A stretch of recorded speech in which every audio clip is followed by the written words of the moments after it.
Hi, everybody. Welcome to the first episode of Off the Press, a podcast where we'll be talking about current topics in the comic collecting world. I'm with one of my favorite people in the hobby. I'm with my good friend Manu, the 9.9 Newsstand. Welcome, Manu. Hey, my friend, how are you? It's been a while. Thank you for having me. It's good, man. It's all good. Thank you so much for joining me today. I wanted to really get this kind of off started a few months back. But if you remember, we had like the stream planned, but then we kind of ended up just having a 2 hour conversation over the phone, and you were like, we don't really need to do the stream. No, I do remember, and then it's been very difficult to get me in a place where I know what my schedule is beyond that actual afternoon that I'm existing in. It's been a bit of a struggle, and it continues to be, but I'm very grateful for all of the things that I have to keep myself busy, and I'm glad that we've managed to connect. I want to say before we get too far into this, if anyone has been watching the recent podcast, we'll talk about that. They know that I've been having audio issues, and I just finally sorted it out. And after having gotten it sorted out, today I'm actually not using the mic that we got sorted out because for some reason with Restream, I don't know how to make it work. And so hopefully to our friends listening, I'm on my trusted old AirPods again. Hopefully the audio is good enough. But yes, don't hold back. If the audio sucks, yell at me in the chat, please, and I will speak louder. But this mic is not functioning at the moment. No, that's fine. I'm hoping everybody can hear you okay. I Yeah, I can hope so certainly too. hear you, so I'm hoping everyone Good, else can. good, So there's good. th- there's been a various few topics that I want to discuss with you today, Manu. Yeah. You have always been like the boots on the ground type of guy. You always got your ear to the ground. You know what's going on. So I thought you would be the perfect guest or co-host with this podcast. Um, but so today we're going to be discussing the Todd McFarlane limit with the CGC signing. Right. We're going to talk about the Superman Bradman Island variant. We're going to talk about the new comic packs with Courtyard, and we will be having Sunil, who is the head of partnerships for Courtyard and the comic lead, come on to talk about that, and we will be doing a giveaway as well. So we'll be giving away a free comic, and then we're going to be talking about the fake 9.8 Fantastic 448, which sold for Yes. $35,000. Yeah, So we'll definitely be talking about that some. I look forward to these topics. I do, and I look forward to hearing about what some of our other friends are saying. But I'm happy to be here. I'm very happy to be here. yeah, so chat if you do have any relevant topics that you want to talk about. It is open for discussion, so I will star them and we will get to them at some point.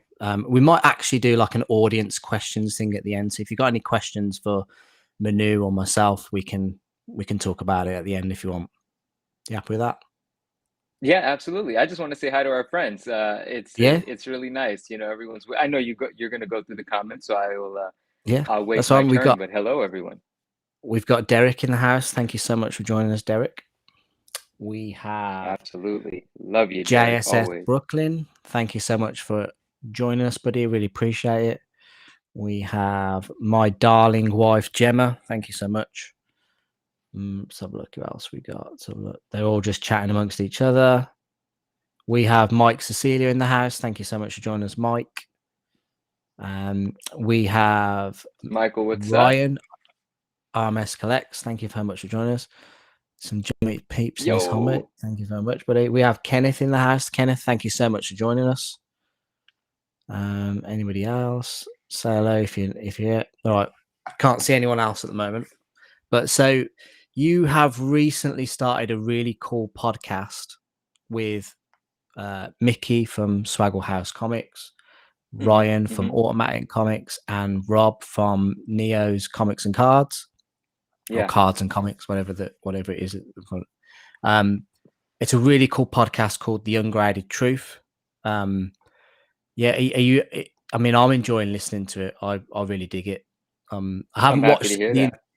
I haven't watched the entirety of the latest episode, but I think they're really good talking points, and you've got a good selection of guests.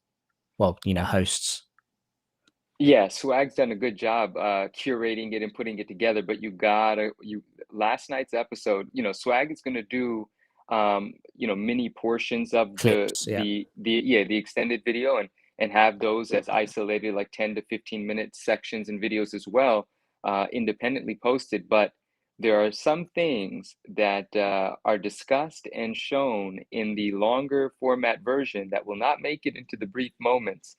And some of it is I think you're gonna enjoy finishing that episode. Yeah, Uh, I got up yeah. to you guys were talking about, I don't know if it was up to, or I saw the Todd stuff. I Yeah. saw you talking about the shill bidding. I saw that. Did you see the Superman 9.0 part of it? I saw a bit of it. That was the grade bump thing with Matt, was it? That Matt was the Nelson? 7.0, right? Oh, it The was the 7.0. Okay. 9.0 is a different bit of conversation that happens towards the end about the book at Heritage right now, which at the moment has 3 or 4 days left. It's a touch over $4 million. I think after buyer's premium, it's at 4.8. And we discussed whether we think it's going to go over 6 million or not. But we also discussed some of the details about the book itself. But I'll leave that for when you watch Yeah. the rest of that episode. There's something there that's worth watching, I'd imagine, at least worth thinking about. And it's not like we're out here about to spend $8 million on this book, so it's hardly consequential to us, but um, it's still worth looking at and just having some fun thinking about it. But yeah, Swag is doing a great job keeping us organized on this episode, and it's called The Ungraded Truth on this podcast. And we just completed episode 3 last night, and we always have Mhm. a nice variety of discussions to have, and it's encouraged not to pull any punches, hence the title, The Ungraded Truth. And last night I unveiled the tagline that I had thought from the beginning but never said out loud. Did you like it? It was The It- Ungraded Truth. Grades are subjective, the truth is not, you yeah, know? and so I was watching it on the TV down this morning while having breakfast, and I chuckled when you said that tagline, and I'm glad. I said, "Isn't I'm pretty because I've had this debate a load of times around truth, and I was like thinking, isn't the truth subjective as well? Because isn't like the truth is objective, like it's factual when it's like scientific, but when it can be subjective when it's like two people's versions of truth, like I've heard this saying that the truth has three sides. There's his, hers, and the truth itself, or the truth." something like that. Like, both sides of it in the truth. So, I mean, you may be right, but I don't know. I mean, I don't. How could the truth be objective? The truth should be the truth, right? But the perception of it, what we believe to be the truth, well, that obviously changes from person to person, perception to Of course, perception. yeah. But no, perhaps you're right. I've never heard it framed that way, but I like our tagline. Don't dismantle our No, I like it. tagline, James. I'm just teasing. No, so I wasn't, I'm I'm getting messing too with much you. into the semantics of it. I I'm sorry, I see. I wasn't think, tearing it I apart. think, what's funny about you and I, and the fact that you're a friend of like.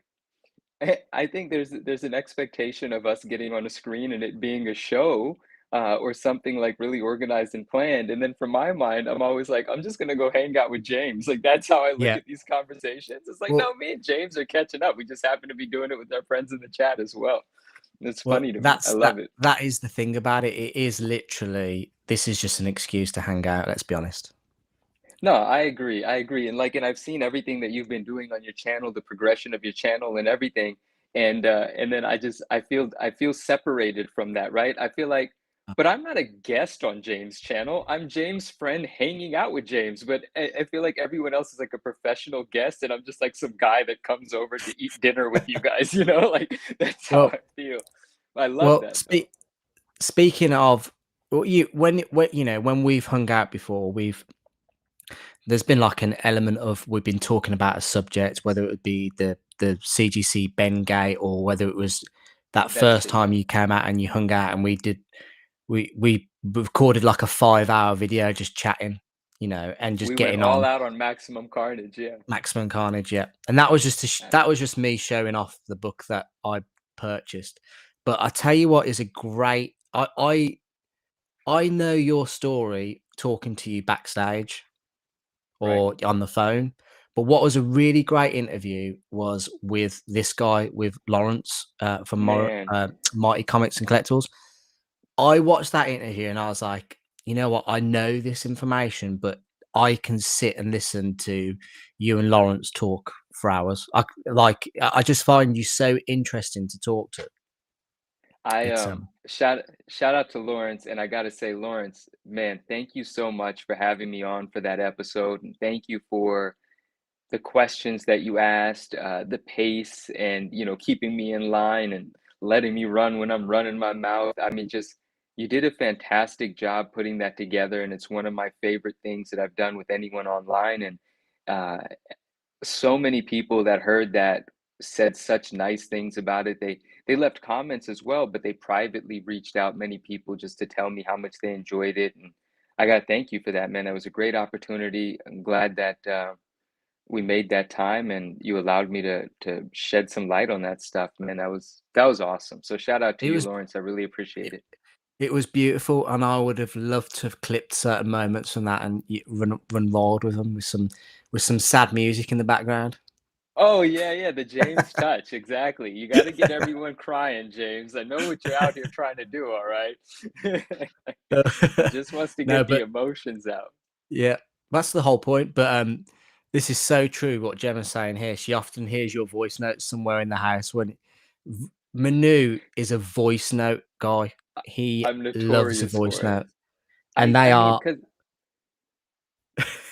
no, they're not I 10 seconds. They're like 2 minutes long. and that's if you're lucky, they're 2 minutes, because sometimes I'll just run into that max 5 and have to start another one going, "I talk so much, how am I supposed to put these thoughts into writing?" Like, I'll just hit record and let it go.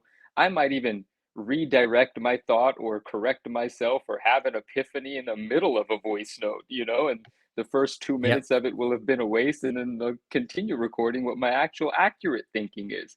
But, yeah, that's, like, my favorite form of communicating with people that I actually communicate with on that level. And that's how I like to describe and detail things. It's much easier for me.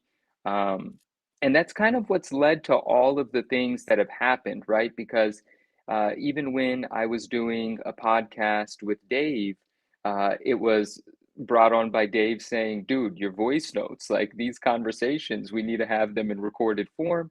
And years later, with Mickey, with Swaggle we obviously became friends, and we've done content together on his channel before. He's been very kind and very welcoming, and I'm very grateful for that, because he's got a brilliant channel and a brilliant community, and being able to speak to them and hang with them is obviously a Mhm. gift that he's given me, and I appreciate it.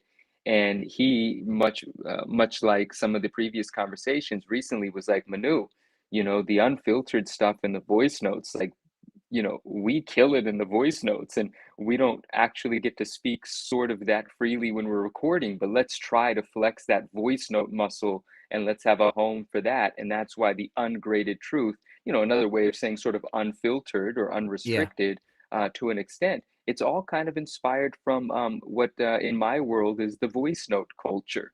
And I love that, it's very cool. No, it's fun to see, and I'm really enjoying it, and I'm sure everybody else is. And you know, it's four very well respected members of the community, and Yeah. people enjoy hearing what you guys have to say. No, But it's been what I it's will been say, Manu, fantastic. Yeah. what I will say to you is your audio issues, right? When I had swag on my channel, the Okay. comments in the section from him was that his audio was terrible. So I would say he needs to look a little closer to home. So Okay, well, that's very fascinating, actually. We'll see what sort of comments we get here. RMS says Manu has stopped sending me voice notes. That's because he gets phone calls. All right, so there you go. That's he's stopping with this. He gets so, phone calls. So those 5-minute voice notes turn into 2-hour phone calls. That's what happens. But we I've have, had to pull correct, and I've had to pull back on. Oh, hey, is that Gem Mint Collectibles? What's yeah, up, my stop the man? How presses. are you? So That's awesome. Thank you for I stopping watched. by. It's all right. Thanks for stopping by, Jem. Jem did a short earlier about like a haul and an Omni short review, and it was quite a long short. And he in the video he was wearing shorts, and I was Okay. like, wearing shorts in a short which doesn't feel very long, which felt very long, which didn't feel very short. Was just it just blew my mind. But I love the guy, absolutely adore him. So thanks for joining us, Jim.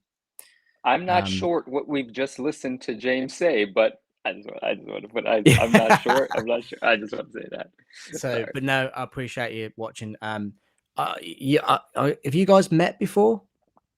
No, Down Gem and I have never met before, but much like so many people, I feel like I know the guy ever since I got back into the collecting community in the pandemic.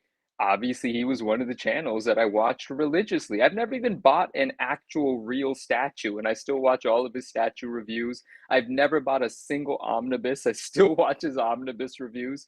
I just became a Gem fan immediately, and remained one. And then as my presence in the community started to expand and grow, and then recently certain things that happened that exposed me to more people. Jem and I became even more acquainted, which again, it's just another thing that I think is very cool, and I'm grateful for. And I know Jem sees himself as like a normal human, and he is a normal human. That's what's so there he is. likable about him. But we have a different perception of him. We admire him and we look up to him. So it's very cool when he connects, and he does connect. He leaves comments on things that I share. He leaves comments on things my friends share, and every time he pops up, it hasn't lost its luster. It's not like, oh, I know Jem now. It's not like that. It's still, oh, that's Jem there, and I think that's very cool. He's one of our stars, man, and I got a lot of respect for him. What I love about the guy is he is not only is he lovable, but he also pretty much likes or responds to most comments that he gets on his channel. And he's a Yeah, big channel. And yeah, you get channels that don't really do that. Like once they get past a certain amount, they just don't even bother. But so, right. congrats to the guy. He's a great guy. We got Absolutely agree. Chonko in the house as well. Chonko, thank you so much for joining us. What's Really going on? appreciate it. Hope all is well. Just seeing if we got anyone new else join. We have Mr. Collector 123. Thank you so much for Hey, joining us. what's going on, my man? How are you? But yeah, so again, I'll for anybody new joining in the chat, if you have any questions you want to put to Manu or myself, please drop them in the chat and we'll get to them. But the first topic of discussion is Yes, basically the Todd McFarlane private signing with CGC was right. cut short this week. Um, they will no longer be accepting submissions for the signing. Originally, Todd did a video announcing the signing, and the announcements from CGC themselves. They actually put in the it was quite a lengthy announcement, but they did put important. Only a limited number of signatures are available for this event, so get your submission in early. Um, yeah, so I mean, a lot of people were upset this week. Would it be fair to say? Yeah, that is fair to say. I never even looked at the announcement writing on their website, so I'm actually at least satisfied that this portion was here. It was Swag that highlighted this last night on the live stream. We were sort of going over this a bit, and I didn't know that was there. All I recalled was that initial video that Todd McFarlane had put out many weeks ago, where he said a couple of things that were very fascinating and cool, like, everyone's going to get a full Todd, no T dot signatures. That was fantastic. And he did. He said in that thing, he said, at a certain point, I'm just going to say stop. I'm getting too old to sign as many books as CGC would like me to sign, that kind of thing. And it obviously I heard it, and tens of thousands of people heard it. But the way that I kind of took that in was, well, it's not it's not definitive. Like, what is the cutoff? You know, what's the actual number? Or is this just him creating urgency as a marketer? Because he's one of the best marketers we've got. Is he Yeah. just possibly creating urgency, or are they actually going to, at a certain number of submissions, say we're done? Which was like hard for me to accept that they would, because there's no real way to know when. But I guess it's just the idea of just hurry the hell up and hope that you're in there, right? Like, just to create massive urgency. And one of the things that I didn't get to elaborate on last night, that I think someone said, like, well, why would you wait? Why would you procrastinate with anything? One of the reasons for the few signings that I have ever submitted to is I intentionally wait till the last minute, is because if I'm going to prep books, i.e. press books, not Yeah. myself, You but want have to. them Yeah. pressed. Yeah, and even if I'm electing, well, I don't remember, because I don't submit to that many signings. Even if I'm electing to have them press it as well as part of the service, they only do a cold press. They don't do a proper press like a specialist is going to do, give my books the care it needs. And you want to give the book the best chance to get graded kind of freshly after a proper press, because depending on what sort of climate they store their inventory in, it could revert. If it's a very cold climate, it's going to Yeah. revert, and we can't control that. So sitting around for a month, not something I want to do. So getting it in at the end is kind of my preference, but that strategy was not allowed for anyone here. Not that I'm not saying that that's how other people were thinking about it, but that was definitely part of the way that I was thinking about it. But in any case, the way that people found out that they had met this mystery limit was that they were going on to fill out their submissions one morning, and that drop down was no longer available. The advertising for the signing was no longer available, and some people called CGC to confirm, and they were told as much. Yeah, it's been canceled. We've hit this number of books, and no one can send anything in anymore. Now, yes, there was that advance notice, but also prior to that, they had extended the due date. The due date used to be November something, and they extended it to December 1st. Well, that's an interesting message to be sending to the community. That's giving the The sort of illusion. idea, the illusion that you've got plenty of time. We're extending it. Breathe easy, guys. Press more books. Crack more books out. Buy more McFarlane stuff and send it in, because that's kind of where it kind of sucks for some people, is people did invest money into not just paying for, not just the idea of, oh, we're going to pay $160 per signature, but if they didn't have the things to sign, they had to buy them. And some Yeah. people cracked them out. Cracking them out and now not being able to submit them to the signing, they've essentially stripped some of the graded value from an item in preparation, because they thought they would restore that value once it gets re-encapsulated. So there was a lot of opportunity cost lost, and just hard cost lost by some people as well, including people that packaged up and shipped to pressers and paid for the pressing service. If the book was pressed, I don't imagine most pressers are going to be refunding the service costs. Oh They no. provided the No. service. But that was a question that Comic Doc had for himself as well. He was like, well, what am I going to do with my clients? I got to keep them happy. So whatever they want is what I'm going to end up doing. Yeah. So there was a bunch of stuff that for the people that, I guess, dragged their feet, which is not, you didn't do a bad thing by waiting. I guess we didn't pay as much attention as we should have, because like I said, I didn't get my submission in either, but I intentionally was waiting for the last minute. But anyway, and people are busy. Not everyone gets to the computer, fills out their submission form right away. They prioritize things in life, and the signing might not have been the priority. So Well, they could have. I mean, I'm just grasping straws here, but they could have. They made the announcement of the signing, and then they didn't have many submissions come in, but then or they might have had like a sudden influx after books got pressed and whatever, could and have then been, yeah. it could, and then I don't know, but we do have Todd here on the line, just to say a few words. But this is essentially what his announcement said. I'm gonna cut down the number of books I sign by like 2/3. I'm getting old. There's gonna be a cutoff point, and then if you don't get in, you're not gonna be able to get past that. Yeah, it's not working. He literally, it's not working. So No, it didn't work. And I'll let our friends in the chat tell us too, but it didn't work. It basically just was one frame, and then 5 seconds later another frame, and 5 seconds later it was over, and we heard or saw nothing. So it Oh, just didn't work for some reason. oh, all right. But tell us, you In the be chat, Todd. let me You be know. Todd for us. Yeah, What so did he say? he was just saying that the submit once he gets to a certain point, it's going to stop. He's only doing 2/3 of what he normally does, and once he gets to that, that's it. He's getting too old. So Okay. it's Oh, I guess 2/3 it of what was he normally working does. for everyone. Yeah. Got it. Okay, so it was working for everyone. So if we're to, so my bad guys, that was just me selfishly telling you my own experience as if it is everyone else's experience. But the Manu world, and his tech. yeah. Oh man, forget my relationship with tech. Just forget it. Forget it. For tech about it. Manu's face when J you said Power. Todd on the line. Yeah, I was, I was like, wait a second. Yeah, so that's very interesting. Also, not definitive by any means. Like it would have been a nice for them to have a tracker, Oh, that would 10,000 be books good. have come in, 11,000 have come in, right?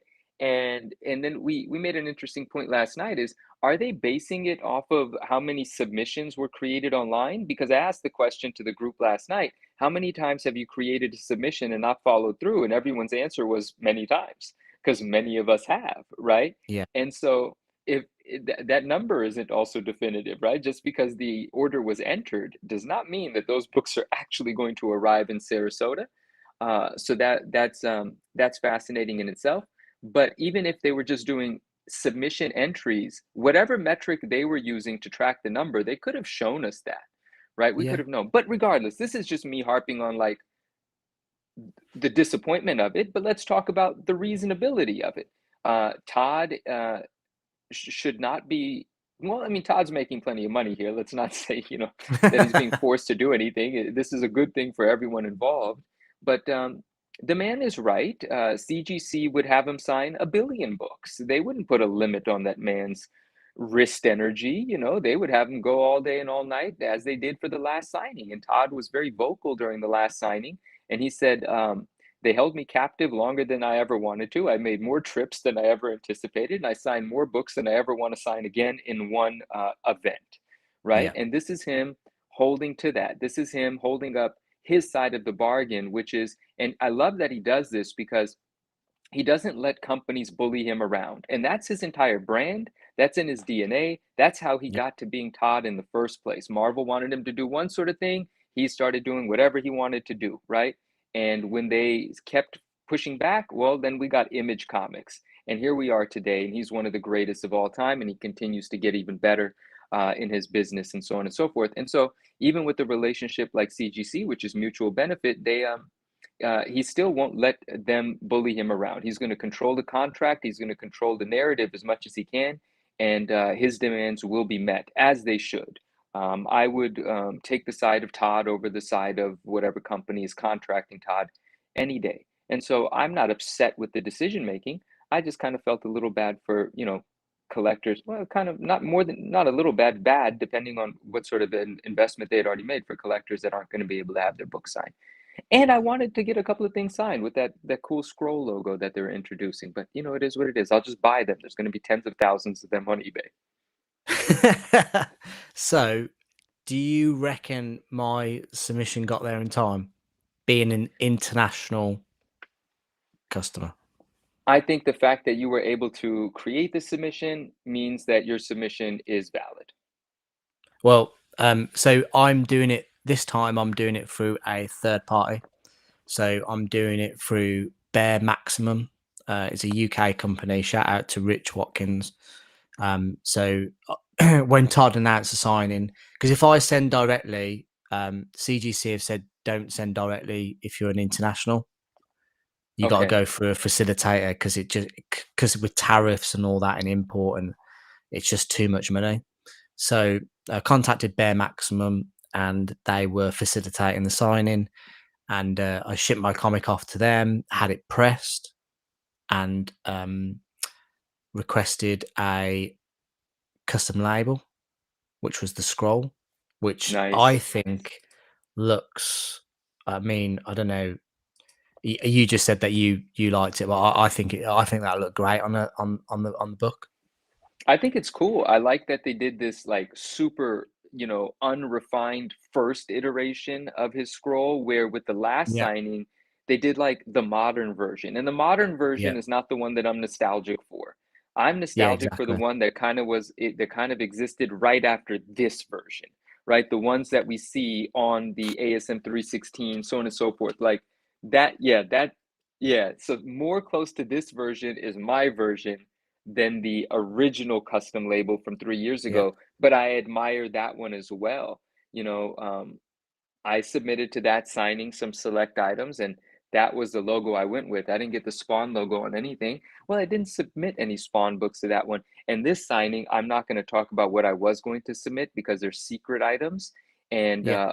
one day I will show them and hopefully have another opportunity to get them signed. But these would have been very cool to have that logo on. They're very special items, but it is what it is. We'll wait until the next opportunity. Well, so I reached out and my book made it in time. So I was really happy about that. Good. So I was kind of wanting to know your opinion, Manu, and what you On. think of what I know it's only pictures of the front and back cover. And we we can't say for certain for what the contents inside the book, but I want us to see what you think this book will be. So let's have a look. So if I share screen, where are you? No, that's that. I'm just trying to get my bearings. So if I show you a lesser graded copy, share screen. Oh, you're talking about condition. Okay, let's. Yeah, if that's I okay. no, I mean, it's just going to be for fun because even if you were to send me actual pictures of a book, I would still be hesitant to Yeah, no, that's fine. assess a It's grade. just So just purely for for fun to fun. look at. Yeah. So this is the only copy that I could find to look to verify using the pictures on here. So this Okay. is a Okay. 5.5. You can Okay. see the grader's notes say staple Staple tear tear. staples, Hmm. bend center of cover through book. Now this book And we know what is that bend is. yes. For anybody watching or listening doesn't not aware, this Spider-Man 1 UK edition, that came free with a game. The comic was folded and put inside the box of the game. So the majority of these copies have like a bend in the center of the book. So this book is a 5.5. All right. I mean, it looks pretty good for a 5.5 on from the front of it. It Zoom looks in on this okay. bad boy. Let's see the. We're not going to be able to see the staples, are we? Not with that glare on the side. No, not with that. You No. might be able to from behind, but I mean, it looks pretty good. Um, I can't see anything glaringly obvious. That little corner there, but to be fair, the Yeah. paper on this book is not great. Right. That It's corner looks really thin. fine. Yeah, Looks let's see really this thin. top right corner. And then once we look at this top right corner, shoot back over it. That looks great. I mean, it's fine, whatever. Yeah. Let's shoot back to that left one again. The top spine corner real quick. Okay. And so obviously we're not going to get an idea of the staples from here. Let's take a look at the back of it. So this is the back. You can kind of see that more of the damage on the back here, but we'll start from the top left Yeah. and we'll work our way going down. There appears to be something there. I don't know what that is. That looks I like don't- we're actually looking at some of the graphic from the interior page. It just looks like the back. Yeah, Wait, possibly. Yeah. wait, Oh, where yep. does the back cover end? Hold on. What's the end of the back cover? The Yeah, end. that looks like we might like what part of this is so you have Spidey, then you have a blue border to the left of him, and then you have the black border. The page ends at the edge of the black border, right? So the white we see is the interior. Yeah, that's the interior of the Yeah. book. So that's just a Yep. little bit of the art from the interior we see. Yeah. So then this is the. So I'll tell you something now. I think this here is like this is. I've got this on my copy as well. So That that's little line at the manufacturing. bottom. Yeah, yeah. That's manufacturing. And this And as well. then All there's of a bit this of red is rub here. manufacturing. Yep. And then we kind of see here. There's a bit of. I don't know if you can see that on my I see bottom that right color corner. break there. That's a pretty fair size color break. And then those are the staples. You can kind of see Yeah, the damage there. staples are rather rough. No arguing that. And where would the bend be? That's where the bend would be identified there. Yeah. So that Yeah. what we see towards the top of this image is where this book was folded over. So it's folded in half vertically, or Yeah. whatever that means. So that's obviously significant damage. And And there's then this would staples be up the there. staple again. Oh, Look at look at that. that. Damn. Holy cow. Disgusting. That is disgusting. Well, I mean, I can see why it's a 5.5 as it is. Maybe with the press, some things get flattened out. Maybe you get this book to a 7.75. But I mean, look at the size of that crease, that cracking No. crease there. This is not a book in the nines. This is not an 8.5 sort of book. This is below that somewhere, but possibly gets improved higher than a 5.5. Why are we looking at it? Why are we asking about it? Yep. So if we check out the if we check out the census or the the population report, whatever you call it, there's 25 in total been graded so far, which is quite Okay. low, really. They Yeah. do have 6 9.8s in universal, 5.96s. 3 of those. Oh no, sorry, 2 of those are You said signed. 5.96s. I was like, there's 5.9 graded as a 6? Like, wait, what? I got you. 5.96s. I'm Yeah. just giving you a hard time. No, it's okay. 2 9.4s, 1 9.2, and then the Hold rest on. are, can you see? Yeah, sorry. I just you carry on. I'm just distracted for 5 seconds. No, it's okay. Is it still showing? Is it showing the census for you? Yeah. I'm seeing the Yeah, census, absolutely. that's So fine. you were saying you were saying 6.98s, 5.96s, and then Yeah, where does it go after that? You have there's 2.94s, 2 1.92. 9.4s. Yeah. Total graded So 25. Okay, and that yeah. 5.5 is the lowest graded, and there are 2 in that grade. Got it. Well, there's Oh, actually no, a it's not the lowest graded. 3.5. Wow, okay. So there's quite a few fairly lower grades, but obviously there's 6 9.8s, which suggests that this book is achievable to get 9.8, because that's Yeah, probably the most. didn't you acquire or come across uncirculated, unfolded copies? Yes. So this is what we're going to get into. So if we click on the signed copies, there's 4 signed copies, 2 9.6s, 1 9.4, 1 9.2. There's no 9.8s that have been signed. One of the books you submitted is that book to the signing? So the only book I've submitted is that book.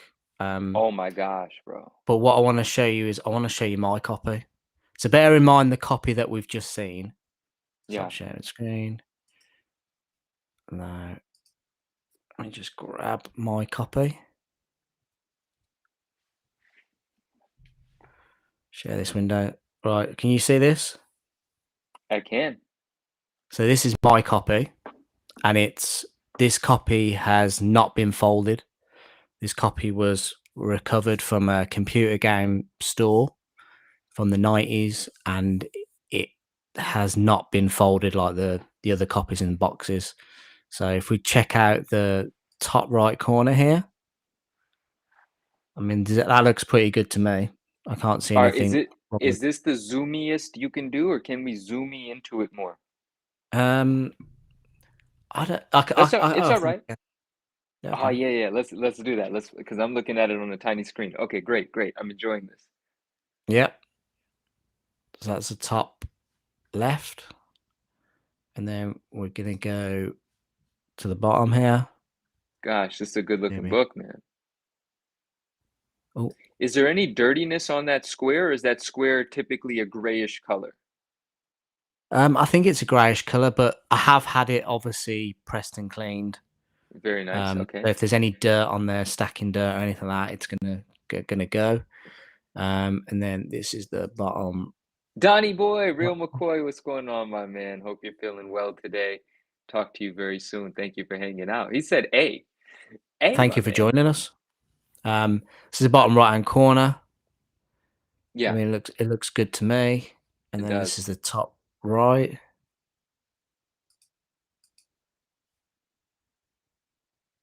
Looks all right. Yeah. And then this is the back. So you can see the back in comparison to that other one. We will go start with the top left.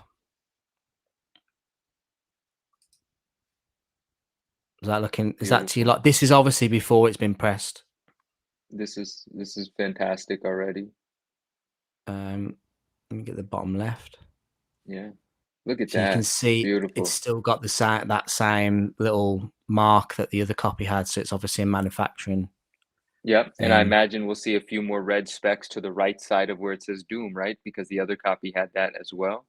Mm, Oh, not really, huh? Okay. Okay. no. That's good. That's good. I think that must be what's under the black, maybe. I don't know. But then this is the right hand side going up, and this is the top right. I mean, what do you think? There's a little bit of something there. I don't know if that's like rub or whatever. And the top right corner doesn't look great. But what are you thinking my chances are with this, Manu? I think it depends on how based on what I'm seeing, having never seen this book in person, so on and so forth, based on what I know about this book, the texture of this book, and depending on if a grader appreciates this book for understanding the sensitivities of this one, I don't think it's out of the realm of possibility that this book could be a 9.8, and I don't think it should be anything less than a 9.6. Yeah. You did point out that it had something by the staple, but again, I haven't seen it in person. It doesn't look as though it has any color breaking spine ticks. You can let me know Hmm. if I'm wrong, but I didn't see any spine ticks. I didn't see any creases in the corners. This was never bent, so it isn't destroyed in the center where the other one is destroyed in the center, and the staples clearly aren't torn. Um, I think this book exists independently with respect to itself and its construction as a 9.6/9.8, especially after a press. I think you've got a shot at a 9.8. I don't know what that Oh, percentage is. I would have to have the book in person myself to even know if what yeah. I'm saying is accurate. But based on what you're showing me and based on what I hope it looks like physically as well, I think you got a shot at a 9.8 here, but I don't think it's anything less than a 9.6. Well, when I looked at it, I was thinking this is at least a 9.6. That's, There you go. and then I'm thinking with a press, you just don't know. But with the sorry, just with the press, but also with respect to the construction of the book, consideration given to what might be common or expected or unavoidable on this book is also something to consider when deciding whether it should be a 9.8 or not. And so I hope the grader has the sense and the experience with books of this sort to make that sort of decision as well. Yeah, I really hope so. I'm really excited to get it. I've asked for metallic green or silver on the front. Just, I think that'll look Oh, good. okay. Okay. So Very nice. So that's amazing. Great submission. Awesome book. A chance to be the only one on the census. And so on the signed census, you showed that there were already 296s, right? yeah, So let's hope that you're the only 9.8. Let's hope that's what the result of this is. I don't think there's any result to you being unhappy here, but let's hope you're extremely happy. yes, That would be awesome. that would be amazing. And to be fair to the presser is Comic Press UK, and they Okay. contacted to say, where do you want your sign window and stuff like that, and bear in mind choosing a paint pen might not be the best because it will leak through because the paper is that thin. Oh, okay. Yeah. So, And it's so like a I, fibery paper. It's not a glossy, yeah, like a, yeah, it's not. It is really, So they've obviously pressed this book before and they know. So I'm hoping for good things with it, to be honest. But yeah. but yeah. So here's my other copy. which is Is folded. that also? Oh, I was about to say, is that also You an can kind of unfolded? you can see the fold there. Look. Oh yeah, that's very apparent. There it is. Yeah. But you know, So that's what that book is about. You know, that book was folded. It's not someone ruined it. That is the distribution of that book. So to find one that isn't folded is, of course, incredibly unique because they all were. So it's pretty yeah. amazing. Yeah. No, that's cool. Um, one of the questions that I wanted to ask you is: do you think you obviously aware of the blue lizard variant of Spider-Man 1 and like the yellow lizard? Like the copper, the yellow, the blue, Yeah, like there's multiple variations. I don't know yeah. which is more rare than the other. I don't know how many exist, or I don't even know at what values they transact, but I've certainly seen people asking thousands before for 9.8s with the Yeah. notation, but I don't know what they sell for. But yeah, I'm familiar. So one of my journeys that I had with my copy is that I sent it off to CGC. It was unpressed. They did not. They did not recognize it as a variant or an error or anything like that. So they just graded Hmm. it as a 9.0. There was nothing on Did the you notes.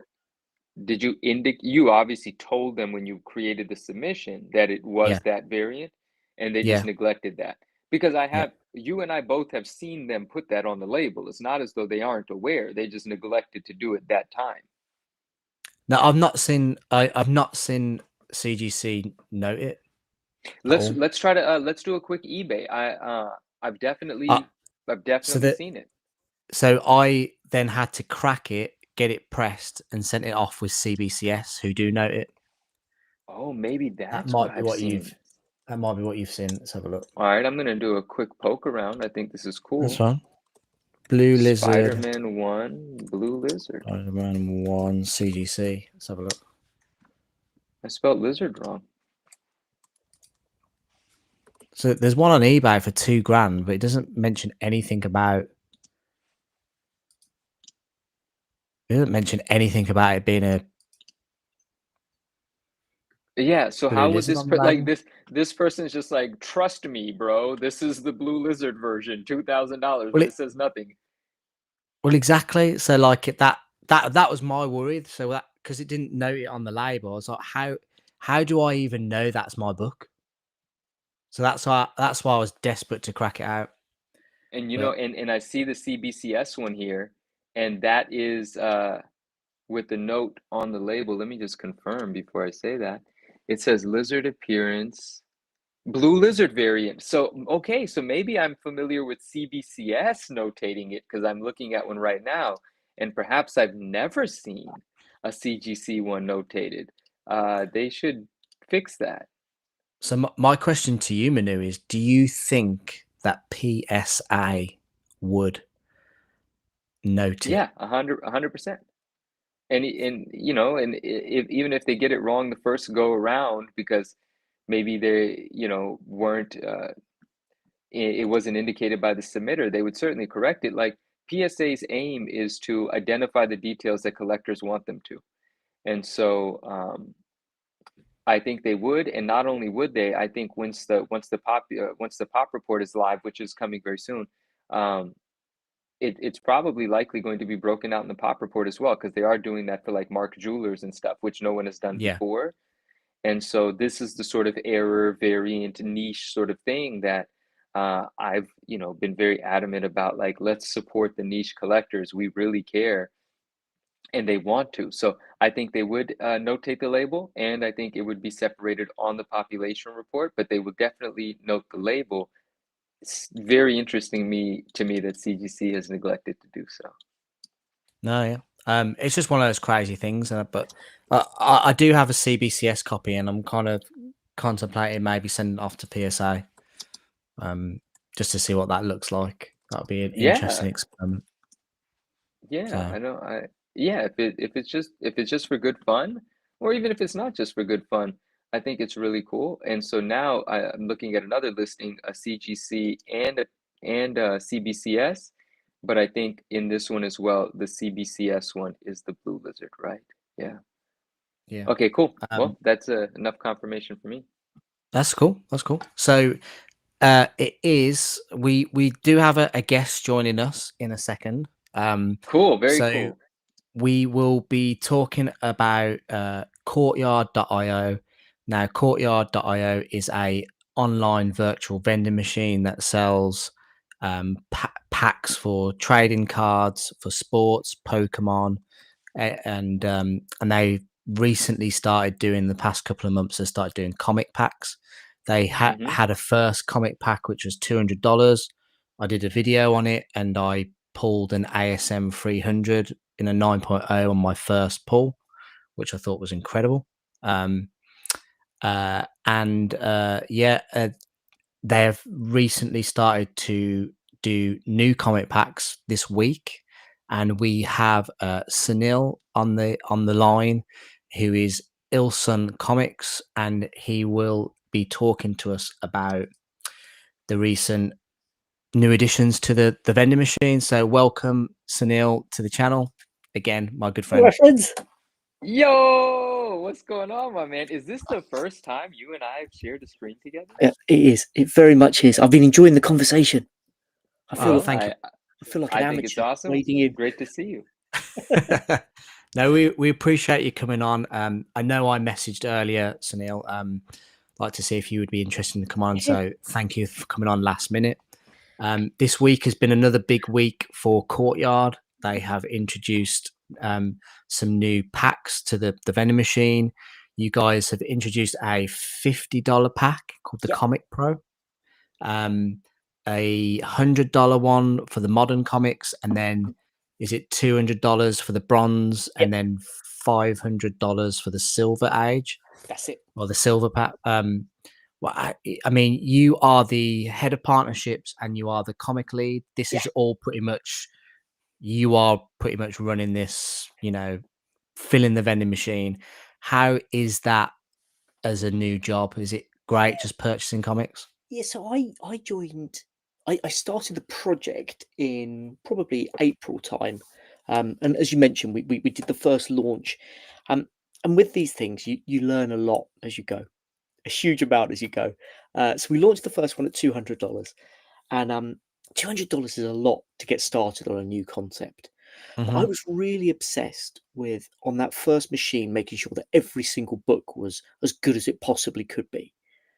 And I was, sort of like really, really determined to do it. And as time's gone on, I've spent more time sort of getting out of my bubble of what I think a good book is.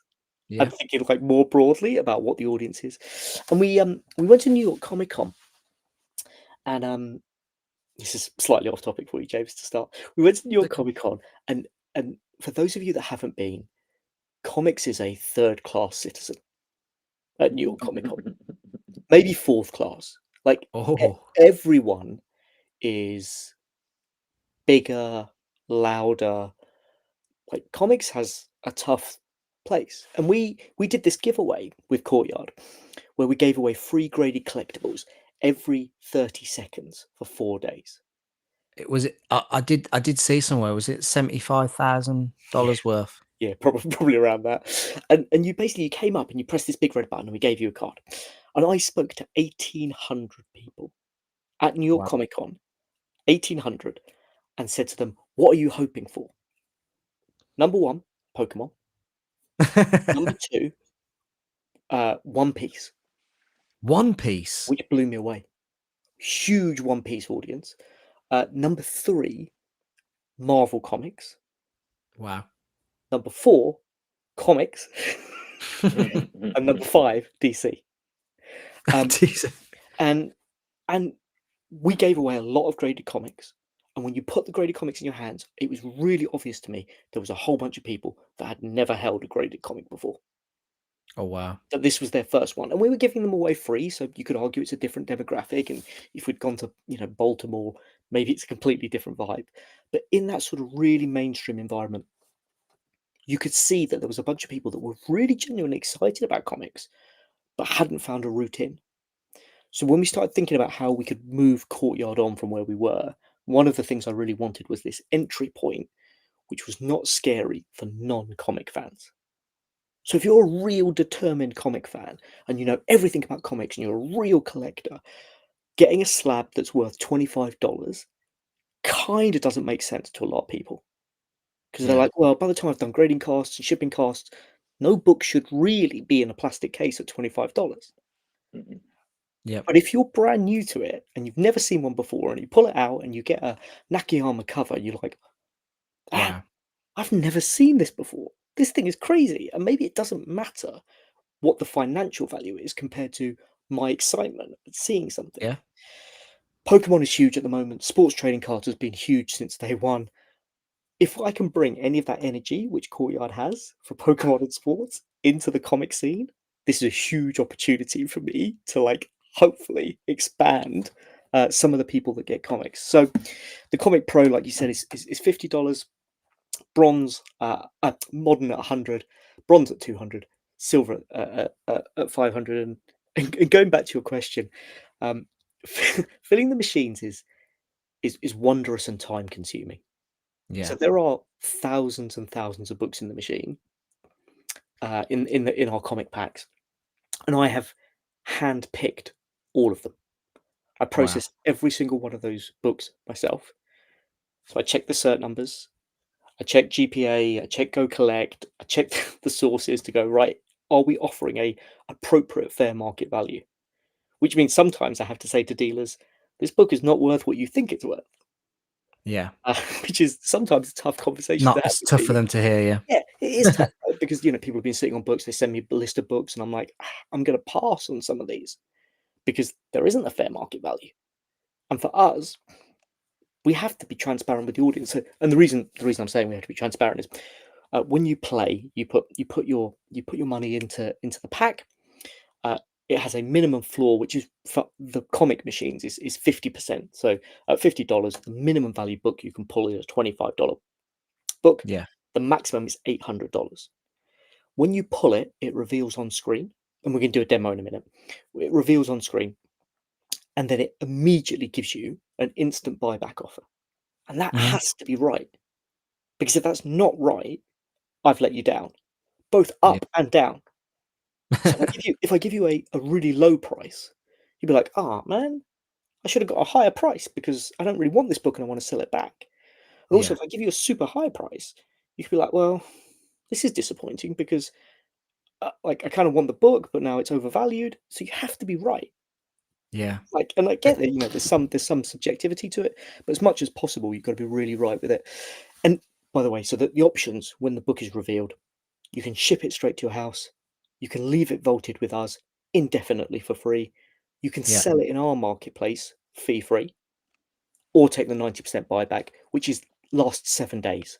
So you've got 7 days to decide. And what we do see with a lot of people is actually they list it in the marketplace, and if they don't And get a wait until the and wait until the last minute, and if they don't get a better offer, they take the buyback, which I think is pretty smart, right? Like you've got a week to yeah. go. Actually, some of these books, maybe someone will buy that at 105% or 110% or even more because they really want that book. And Yeah. Do you have many people not cashing out, but redeeming the book yeah, itself? yeah. The I think it's really interesting. There's like a middle tier for each of the packs where people put in say $200 and they're like, I've got a $600 book.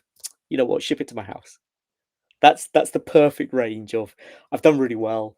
I've got a Man. really good book out of it. I've got a really lovely book, but it's not so big that I can't justify it. Yeah. Like I think there's a range for different collectors and what people are interested in. And once you get into that Grail territory, so for the Silver Age machine, there's an X-Men 1 in there. There's 2 FF5s. There's a Tales of Suspense 39. There's a Jim 83. They're really big books, but they're big books for the industry, not necessarily for you. So you might Yeah. pull a Jim 83 and be like, "Man, that's a crazy book," but it doesn't suit me or my collection because actually I'd prefer a Walking Dead one.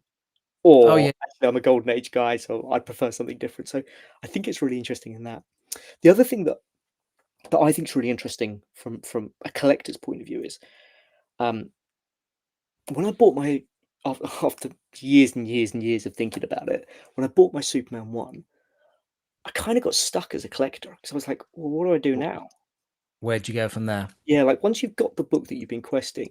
So I think there's something really fun about the sort of random pull where you now own a book and you get to make a little choice about it. Yeah. So I pulled a basketball card. I don't know much about basketball, I have to admit.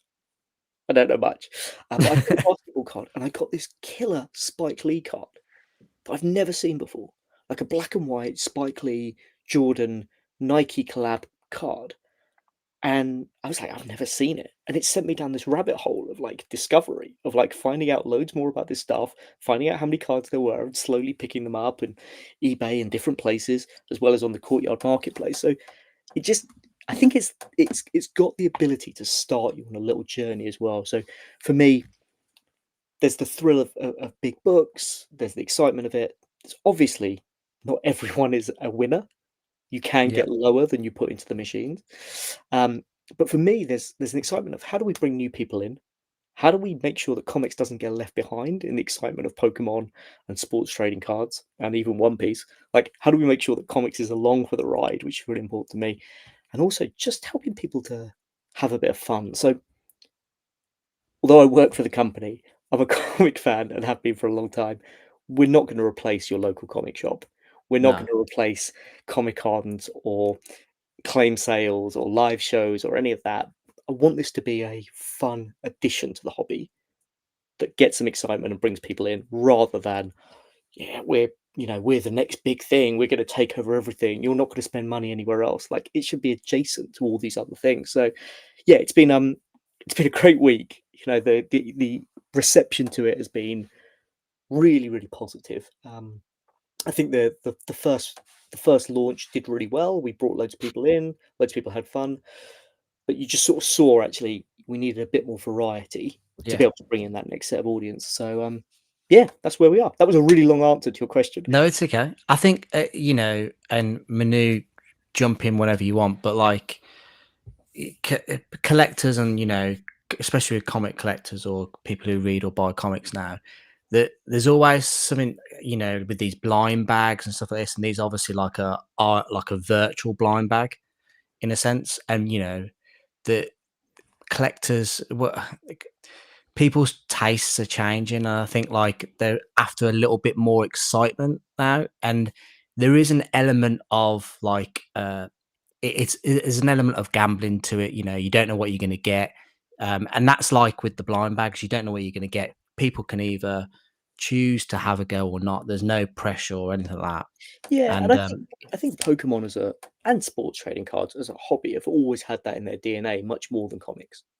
yeah, So for comics, But, it is, there's a variation here. But having said that, there's a variation between the new title that you pick up, whether it becomes a smash hit or not. oh Like, yeah, yeah, there's been an element of totally. speculation and hoping and risking things for a very, very long time, as long as I remember, but back to the 90s when everyone was like, I've got my Harbinger Zero, and I'm gonna be a millionaire off the back of it. Of course. So I think it's always been there. So for me, there'll be a set of the comic audience that are always very, very skeptical about this. There is a set of the Of audience that course, yeah, will always be, but that set of the audience is also very skeptical about variants, which bring a lot of joy to people. yeah. Like, Oh however you yeah, think about them, like, they bring a lot of joy, and I think, the hobby in general can't be in a place where it's too it's too reluctant to innovate. yeah. I mean, Steve Hughes here has made a comment about he doesn't want to risk money on stuff that he doesn't necessarily want or need. I did a video on Courtyard where I kind of like basically said only do this stuff if you've got the money. Like Mm.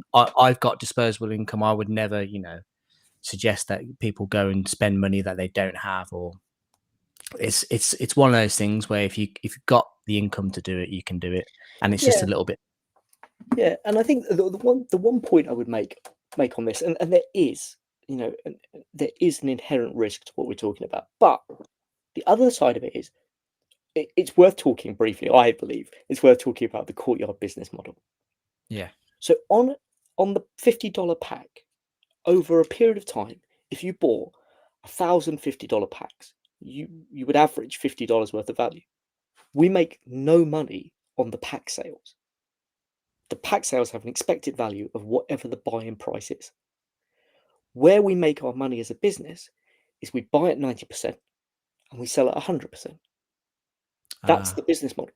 So when people talk about, oh, it's no different to a slot machine. No, no, no. The slot machine makes money every time you put it in, and occasionally it spits out to keep you going. yeah, Whereas our business model is we present you books, and if you sell the book back to us at 90%, we take the book and then we resell the book. yeah, So if the machine, every single person loves the book they've got, takes the book home, we will have made no money yeah. because we would then have to go into the market and buy all those books again. So Well, that's, I think, a very, very different business mindset to a casino or a house or whatever, but also means that we think about what we're trying to do in a different way. yeah, We're not sat here trying to get you on a stool, pulling a lever over and over and over and over again. We're here to try and help you find great books, have a really good experience so that you come back more often. And if you find a book you don't like, that you stay with us, that yeah, you sell the book back to us and you don't go, oh, I hated that. Let me go somewhere else. You could go, yeah, actually, you know what? I'm up a bit, but I'll sell that book back, or I'm down a bit, I'll sell that book back. How do we reduce the frequency? So, you win a book on an auction, which has happened to me many times. You win on a book on an auction on Heritage or Comic Link, and when it arrives, doesn't quite match up. Doesn't quite yeah. look the same way that you were hoping it looked. I bought a Captain Marvel Adventures 18, and when it's arrived, it's got a stain on the cover, and I Oh, didn't see it, and it's got a stain. And every time I look at the book, I see this stain. So what's going to happen is I'm going to end up selling it on eBay or wherever, and I'm going to lose 15%. yeah. And it's going to take me weeks because I've got to find a seller. I've got to find a Well, buyer, and I've got to ship it, and I've got to hope that it will get to there. So having that instant liquidity, Wait, so one second there. The what you just mentioned was buying a book on eBay, having it come in physically, then recognizing the difference. But on Courtyard IO, if you have the book shipped to you physically and then you recognize the difference, you don't actually have the ability to sell that back, right? no. So what I mean is, you can pick up a book that you think you like, and Hmm. then actually when you get it, you're like, actually, I'm not sure about it. So on screen, what I'm saying is, you pull a book and you go, oh, I love Spider-Man, but you get a Spider-Man book and you're like, actually, I don't love this one. So I think that we have got, in some ways, a more instant system. So it doesn't solve that, if a book has been misgraded, you Yeah. get yeah. a 9.8, and when you sit it in your hands, it's not a 9.8, but that's the risk of the entire grading I mean, I was going to say business. that's happened a load of times, hasn't it? And we But are, and I should reference that all the books we deal with currently are graded books, because yeah, I Right. think it's really important that we don't add a third variation, which is our grading, because we, I that mean, that that'd just make it a nightmare oh valuing yeah, raw books. yeah, yeah. I think the raw books. I mean, I think there is demand for raw Pokemon cards, but for me, raw comic books would be, I mean, nightmarish from a vaulting shipping point of view, as I think I, as well as I anything think with else. I think with Pokemon, if you submit and get a 9 instead of a 10 on a certain cards, people will just crack it and then put the raw up for sale in the hope that someone buys it thinking they can get a 10, and it just goes round and round and round and round So the same card just cracked and resubmitted over and over and over and over. over and over until somebody just grades it a 10. But Yeah. that was a great point made by Manu. Have you had any people who have redeemed a comic and then it's come and then said that they're not happy with it? Or, I So mean, we had, it's expected with such a high yeah, turnover of stuff, yeah. but So in terms of, I think the only one we've had was someone got a book and saw Newton rings for the first time. Mm. And they were and they emailed and they just said, "I'm not a comic collector. I've got my first ever comic, and I just noticed it's got this, like, exactly as people describe it. oil. It's got oil or moisture on the inside," and you're like, Yeah. no." Welcome, That's welcome to the last 10 years of our existence exactly. comic collecting. You are now officially a comic book collector. That is your I yes, I anoint you. But no, exactly. but so far we've been pretty consistent. People have got their books. People are happy with them. We see people that redeem books come back a lot. The people that check out on their books and their cards, they tend to be the ones that come back pretty Well, regularly. Well, can I say something on that matter? So last month I had my live stream for Comics Curing Cancer with Mark Spears, Yes. and thank you, Sunil, for That's that right. donation of the comic pack, which I think if he's still in the chat, JSS Brooklyn won. And I redeemed that comic for him, which was Spawn issue number 77 in a 9.8, which was really bizarre because we were talking to Mark Spears about his upcoming series with with Tom McFarlane of Spawn Yeah. 77, which was eerie. But anyway, when I came to redeem that book to send to JSS Brooklyn, it was like $6 for shipping. Yeah. wh- We've got Which a lengthy debate about whether we might give up charging on shipping. oh really? Yeah, there's a conversation about it internally. I think for cards, I think we probably will. For comics, because they are quite expensive to ship, I think we Oh, probably will keep it subsidized. is the shipping then the same for a Pokemon card? Would it have been $6? Yeah, yeah. I think if you're Ah, checking out like a huge amount, then maybe it gets a bit higher. But we want to keep it cheap because that's yeah, not our business. Our business is not making money off off people shipping, and that's part of the reason that the marketplace is free. Is that that's not the core of the business. The core of the business is gamified shopping. That's what the yeah, business is. So the other things like a marketplace, there are marketplaces out there with far more volume, far more yeah, buyers. I cannot tell you at this point that the Courtyard marketplace will be on par with some of the others in terms of just sheer sales volumes, which isn't to say it doesn't get there. And I think there is something really interesting about, you know, a fee-free marketplace might just help a bunch of people who are trying to get started, but also might be interesting for a problem that, as an international audience member, what does trades look like? yeah. Because no one's ever really cracked that. Like, oh, I want to trade a book with somebody that I met on the internet. That feels kind of scary. Well, that's the thing. If it's in the vault and they're between each other, then that's a Yeah, lot less scary than doing it with yeah, somebody you don't know. yeah, and having Um, it checked. what is the in terms of pricing and keeping on top of the values of the books? Mm. Is that how often do you have to check? Because obviously the market can go up and down. Yeah, yeah, and we use a variety of sources, including our own data sources that pull from the places that you would expect, like an eBay or some of the auction houses and things like that. That's an area that we are constantly iterating on. Like, how do you Yeah, get that pricing? Pokemon is far more volatile, far more volatile, and it is something that we have to think about. How do we make sure that we don't get out of date? yeah, So yeah, it's definitely one that we spend a lot of time thinking about, and we've got a pricing team who are constantly in between working out like what the right thing to do is by the market, but also how do we build good tooling that maybe yeah, at some point in the future we hand over to the audience as well. Like, how do we think about making sure that you can see exactly what a book is worth and where that data comes from? Is from our a little spirit of transparency. I think that's where I'd like us to get to. So when I yeah. say fair market value on screen, actually being able to show you here are the 5 data points or 10 data points, or maybe more, Awesome. that went into getting you that price, I think would be super helpful, right? Because if you're getting Yeah, a book for the first time, you're like, I don't really know about this book.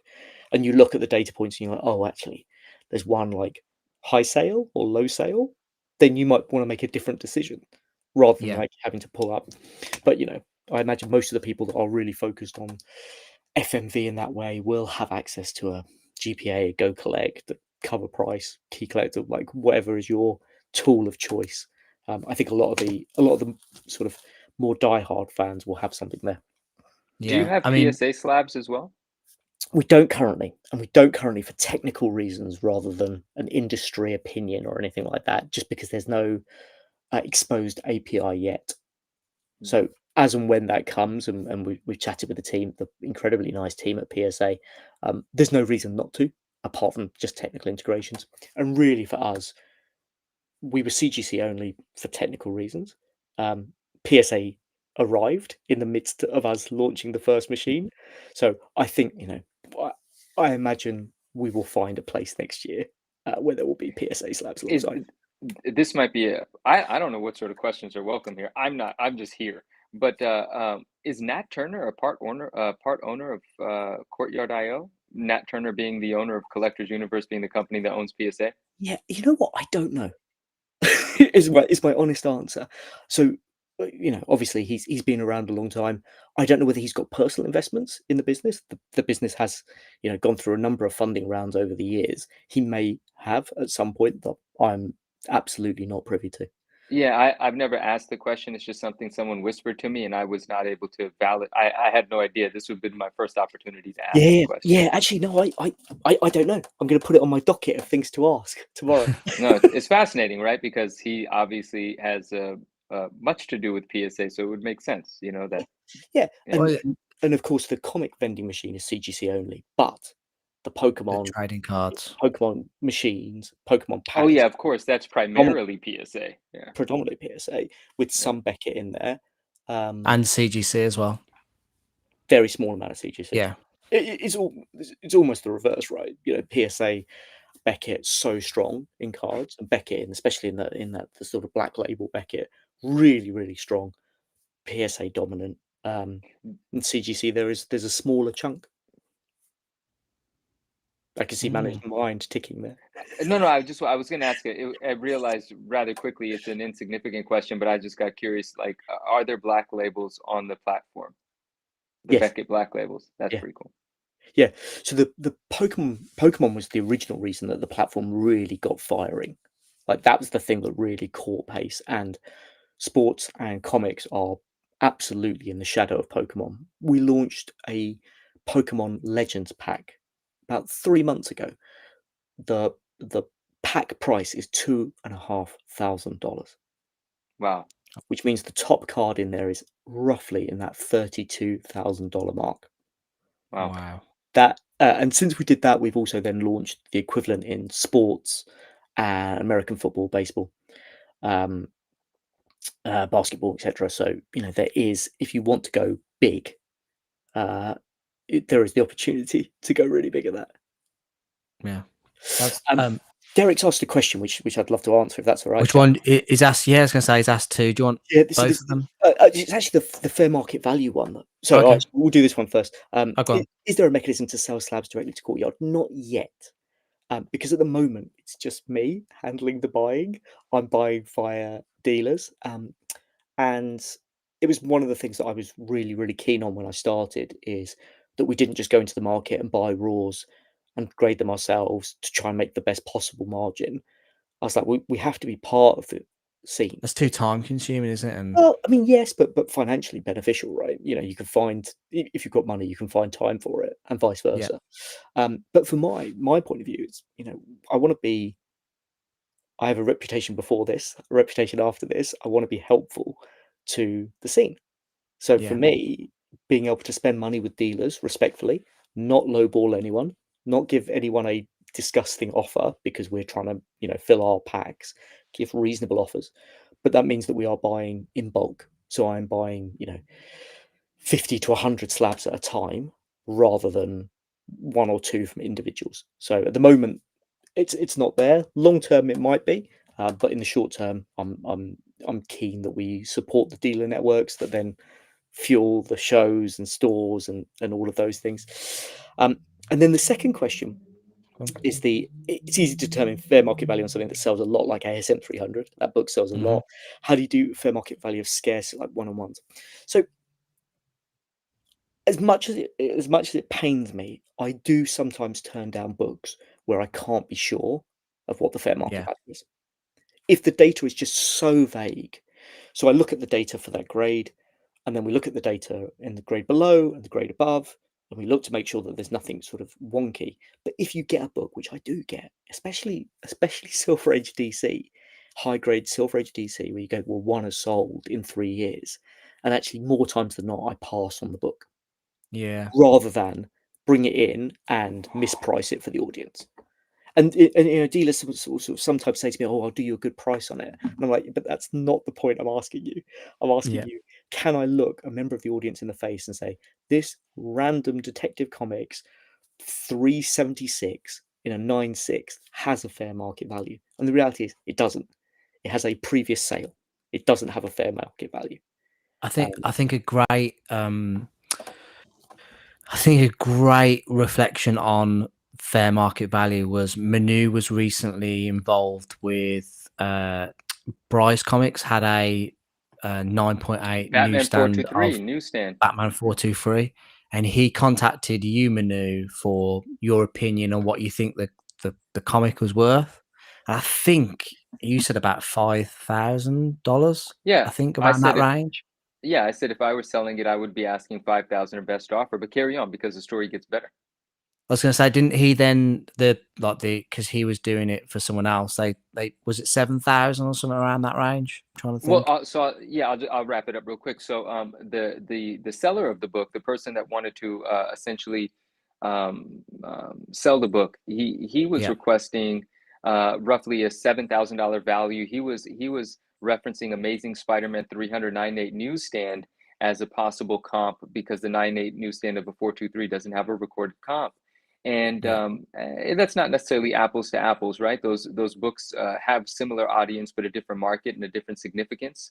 Albeit both of them are very desirable, but one transacts far more than the other. And so Bry was rather a little uncomfortable making it 7,000. But after having spoken to me, and I told him that I sold one for close to 10, but the one that I sold for close to 10 was not only a 98 newsstand, but it was signed by Todd McFarlane, and it's considered signed and sketched. The sketches being the two portions of the moon where on every printing are not colored in. Todd had actually colored them in. So signed by yeah, Todd, colored in by Todd, corrected by Todd. 98 newsstand with the custom scroll logo. That's one that I sold for nearly double what I would sell a standard blue label for, just based on its uniqueness, right? And yeah. so, but I did provide the opinion that if I had a blue label 98 newsstand to sell, I would, be asking 5,000 or best offer. I'm not often trying to squeeze every dollar out of a book. If I have margin, especially if I graded the book, let's say I'm into the book $700. Well, if a friend calls me about the book, I'd say, hey, look, I want 5,000. You could have it for 39.5. Yeah, It's yeah, plenty of money for me to make to be plenty happy and move on, and everyone's happy. And so my answer was, yeah, I'd probably ask 5,000 best offer regardless. The seller of the book wanted around 7.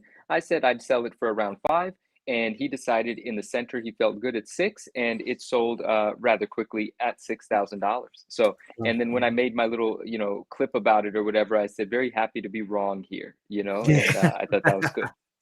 Yeah, that's awesome. So I think, because we've got a small finite number of books in the packs, I'm trying to stick wherever I can to books that have a more established fair market value, and that does mean on the modern books that sometimes we miss out on, some 9.9s or 10s because yeah, I don't want to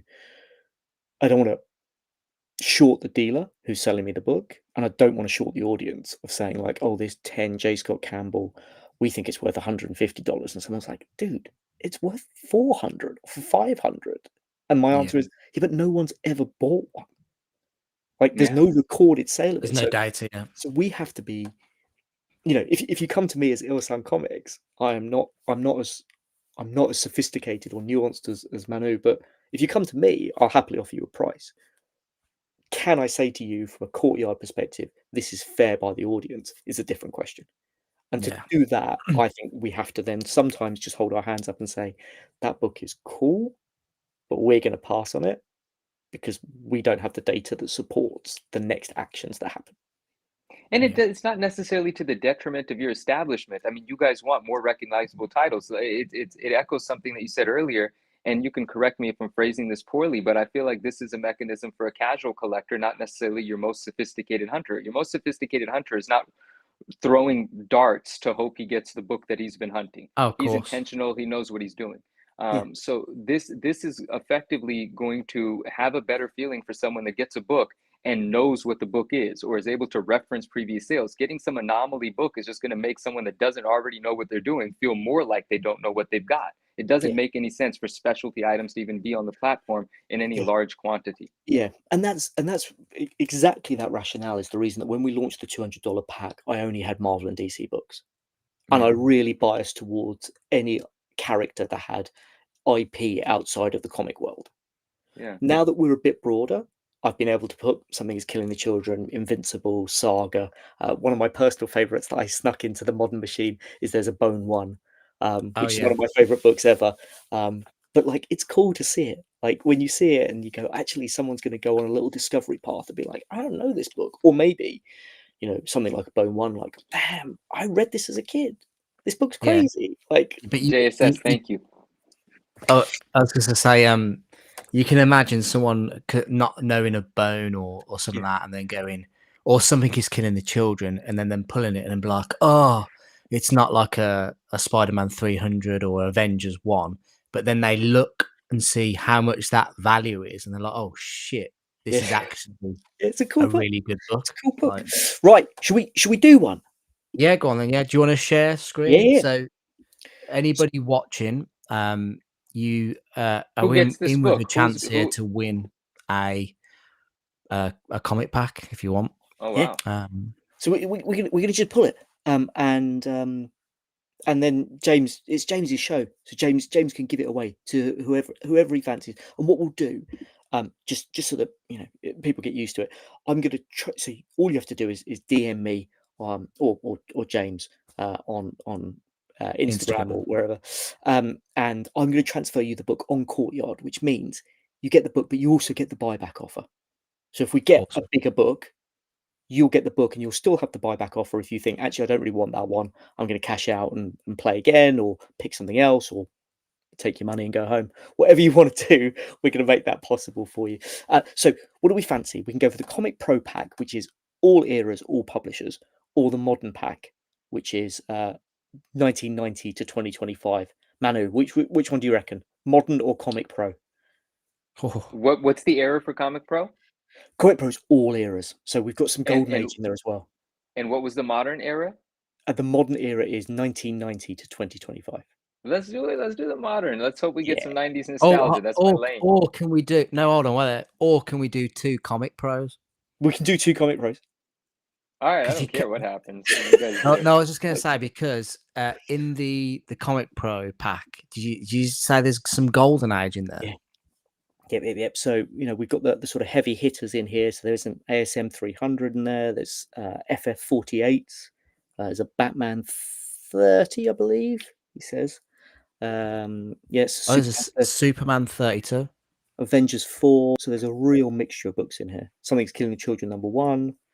There's a whole array. And basically, it starts at $25 and goes all the way up to $1,600. Oh, cool. So your odds obviously get lower the further up you go. We tell you all the time, this is dynamically updating. So you want 2, James? So what we'll do is we'll give away 1 to the people who are watching live now, but then we'll also do 1 for people on the rewind to give them a chance. Is that okay? Yeah, of course. Let's do it. We're gonna hit buy now. So everybody who's watching in the chat, if you want to partake, just put in #Courtyard and I'll add you to a wheel. #Courtyard to win this pack. So James, which one? Who gets the first one? Is it the first one, the live one, or is the best one the live one? No, just whatever. The first one you pull now, and then the second one will be for the people on the rewind. Okay. So the first one is, let's go.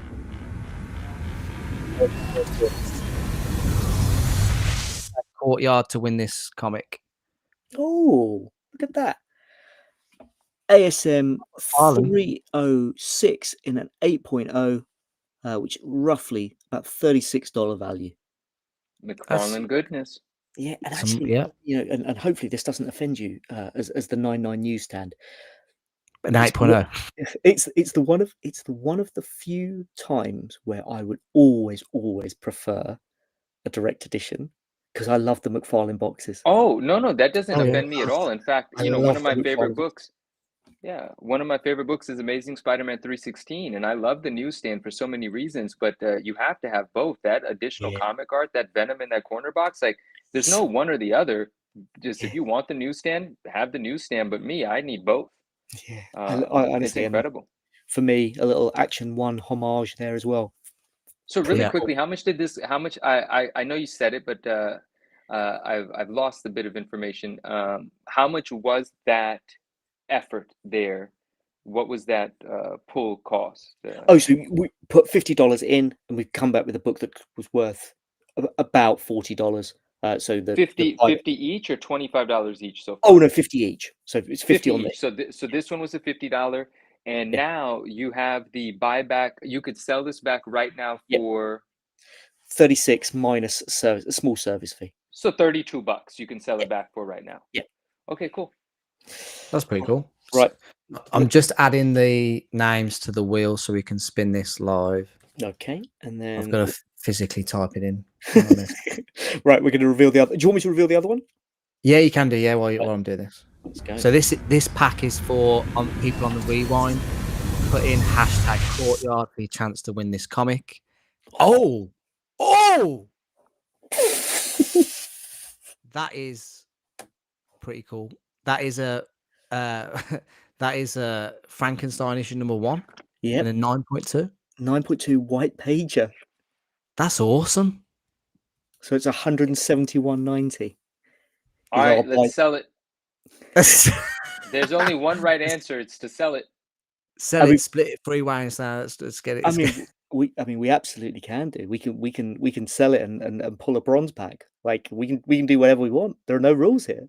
Oh, this is. But have you seen this book? Like it's beautiful in a white pager. Like there's not many of this book. Do you remember where you picked that up from? I don't off the top of my head. I mean, I could find out relatively quickly, but that is a nice looking book. 171. So you could sell it right now for 150. Oh, no. Sorry. The 171 is the buyback offer. That's the 90%. Oh, my bad. Okay. So that book is round about $190, and then we've taken the 10% off to 171. There is a 6% service fee that comes after that, so it'll be just lower than 171. Okay. But that is the accept the buyback offer is a post 10%. That's pretty cool. So for the Spider-Man 306, we will spin the wheel if that's okay. And people want the other one now, James. Oh no, we should have made it better for the people live, but people who are watching live, don't worry, you can enter in for the, just leave a comment on the video once the video is finished. But I'm going to end your sharing and then just share mine. Derek's asked about the cash out. The way it works is Courtyard doesn't have any sort of app or coin. Oh, sorry, it has an app. It doesn't have any sort of internal currency or anything like that. So all you have to do is just connect your bank account, and you can take the money anytime you want. The first time you do it, it will ask you for a bunch of details, which is appropriate and the way that financial things should work. So it will ask you for details of your identity and things like that to make sure that there isn't anything naughty going on. So the first time you 1099 if you cash out thousands of dollars? No, I don't believe so. Okay. Or whatever again, that form is that you get now from eBay and everyone over a certain amount of money. That kind of thing. I don't think it's the same because it's not I don't think it works in the same way, but I also reserve the right to not understand US. Sure. Sure. So again, I might ask that question. I'm going to put that second on my list for tomorrow. I believe in the United Kingdom, we don't have to do that for winnings that is due for cashing out. Nice. So I just want to make sure my wheel of the names, I've got the right people. So can everyone see Warren Brand, the real McCoy collector, RMS Collects, Steve J. Hughes, Metal Elf Collectibles, and Derek Newman. Can everyone see him? Indeed. Brilliant. So we'll spin that now. Manu, if you want to count down to 3 for me, I'll 3, 2, 1. Good luck, everybody. And the winner is it's Warren Brand. Congratulations, Warren. Congrats. If you want to contact, Warren, what's up? If you want to contact Ilson _comics, is it? Yep. That's on my guy. Instagram, and then, or if you can't, if it's too difficult to find him, just look for MJ Comix on Instagram. I'll put you through. I was just joking. But congratulations. That's Warren. What up? Right, and then the last bit, James, and then I'll leave you guys to it. This one. the last thing I'll say, because it's brand new and when we launch this week, um, we've got a few different promotions going on to give people a Yeah. chance if you've never played it before. So we have what's called a risk-free play.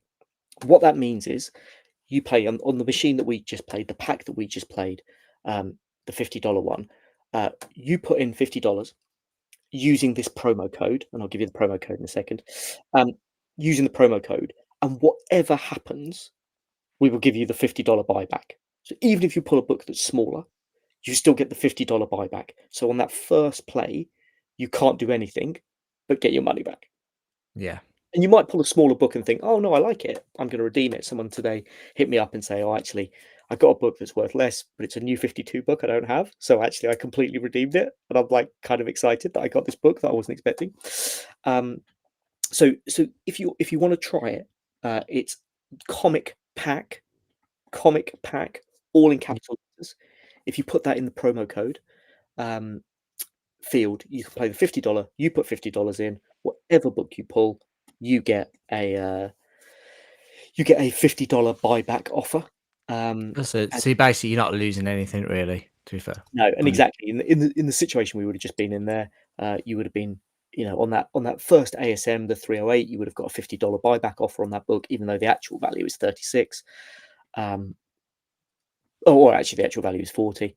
But if you want to give it a go, that would be the best place to start.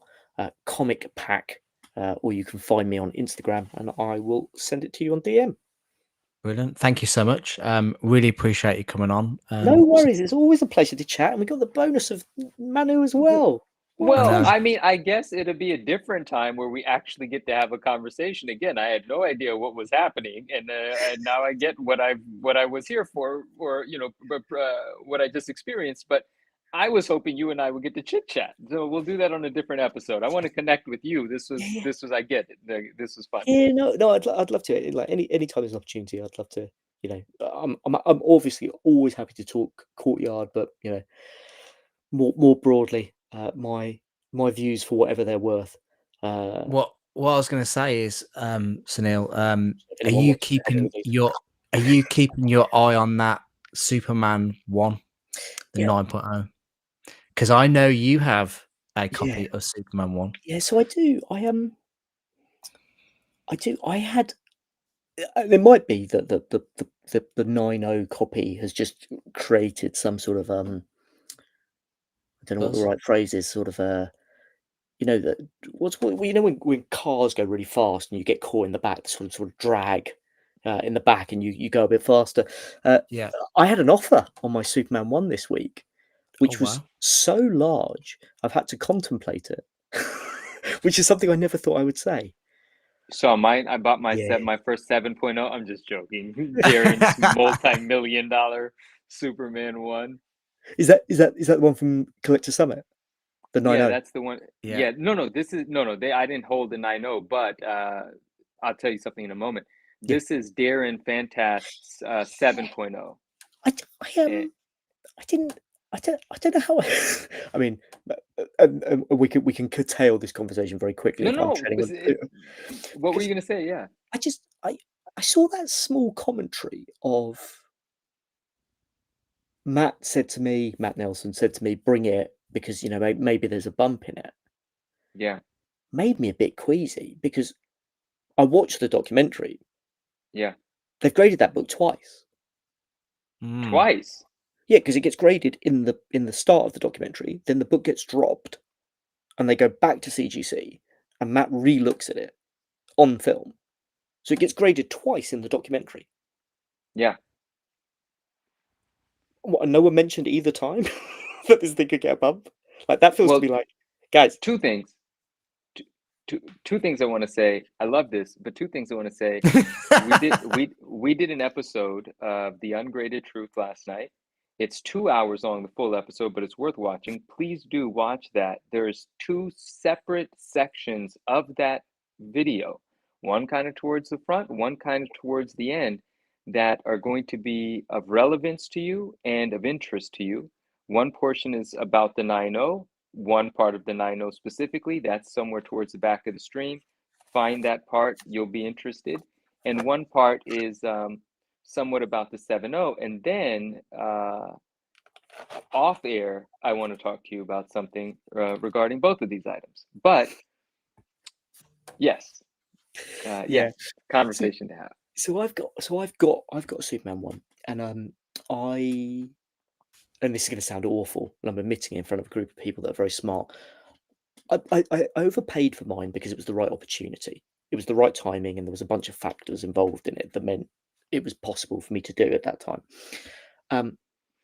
But I've got a restored 4.0 that looks incredible.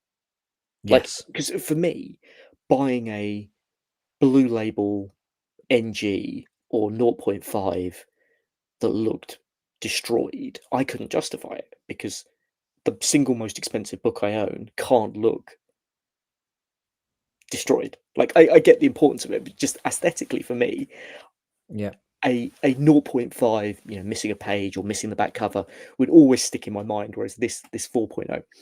But the more and more I look at it, the more and more I think to myself, it's heavily restored. How on earth did they end up at a 4?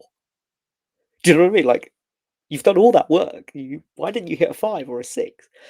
And I mentioned it once on an Instagram live, and somebody came out of the woodwork, and they were the person that restored the book, and they sent me all the receipts of the grading pre-restoration, and they sent me so heartbreaking.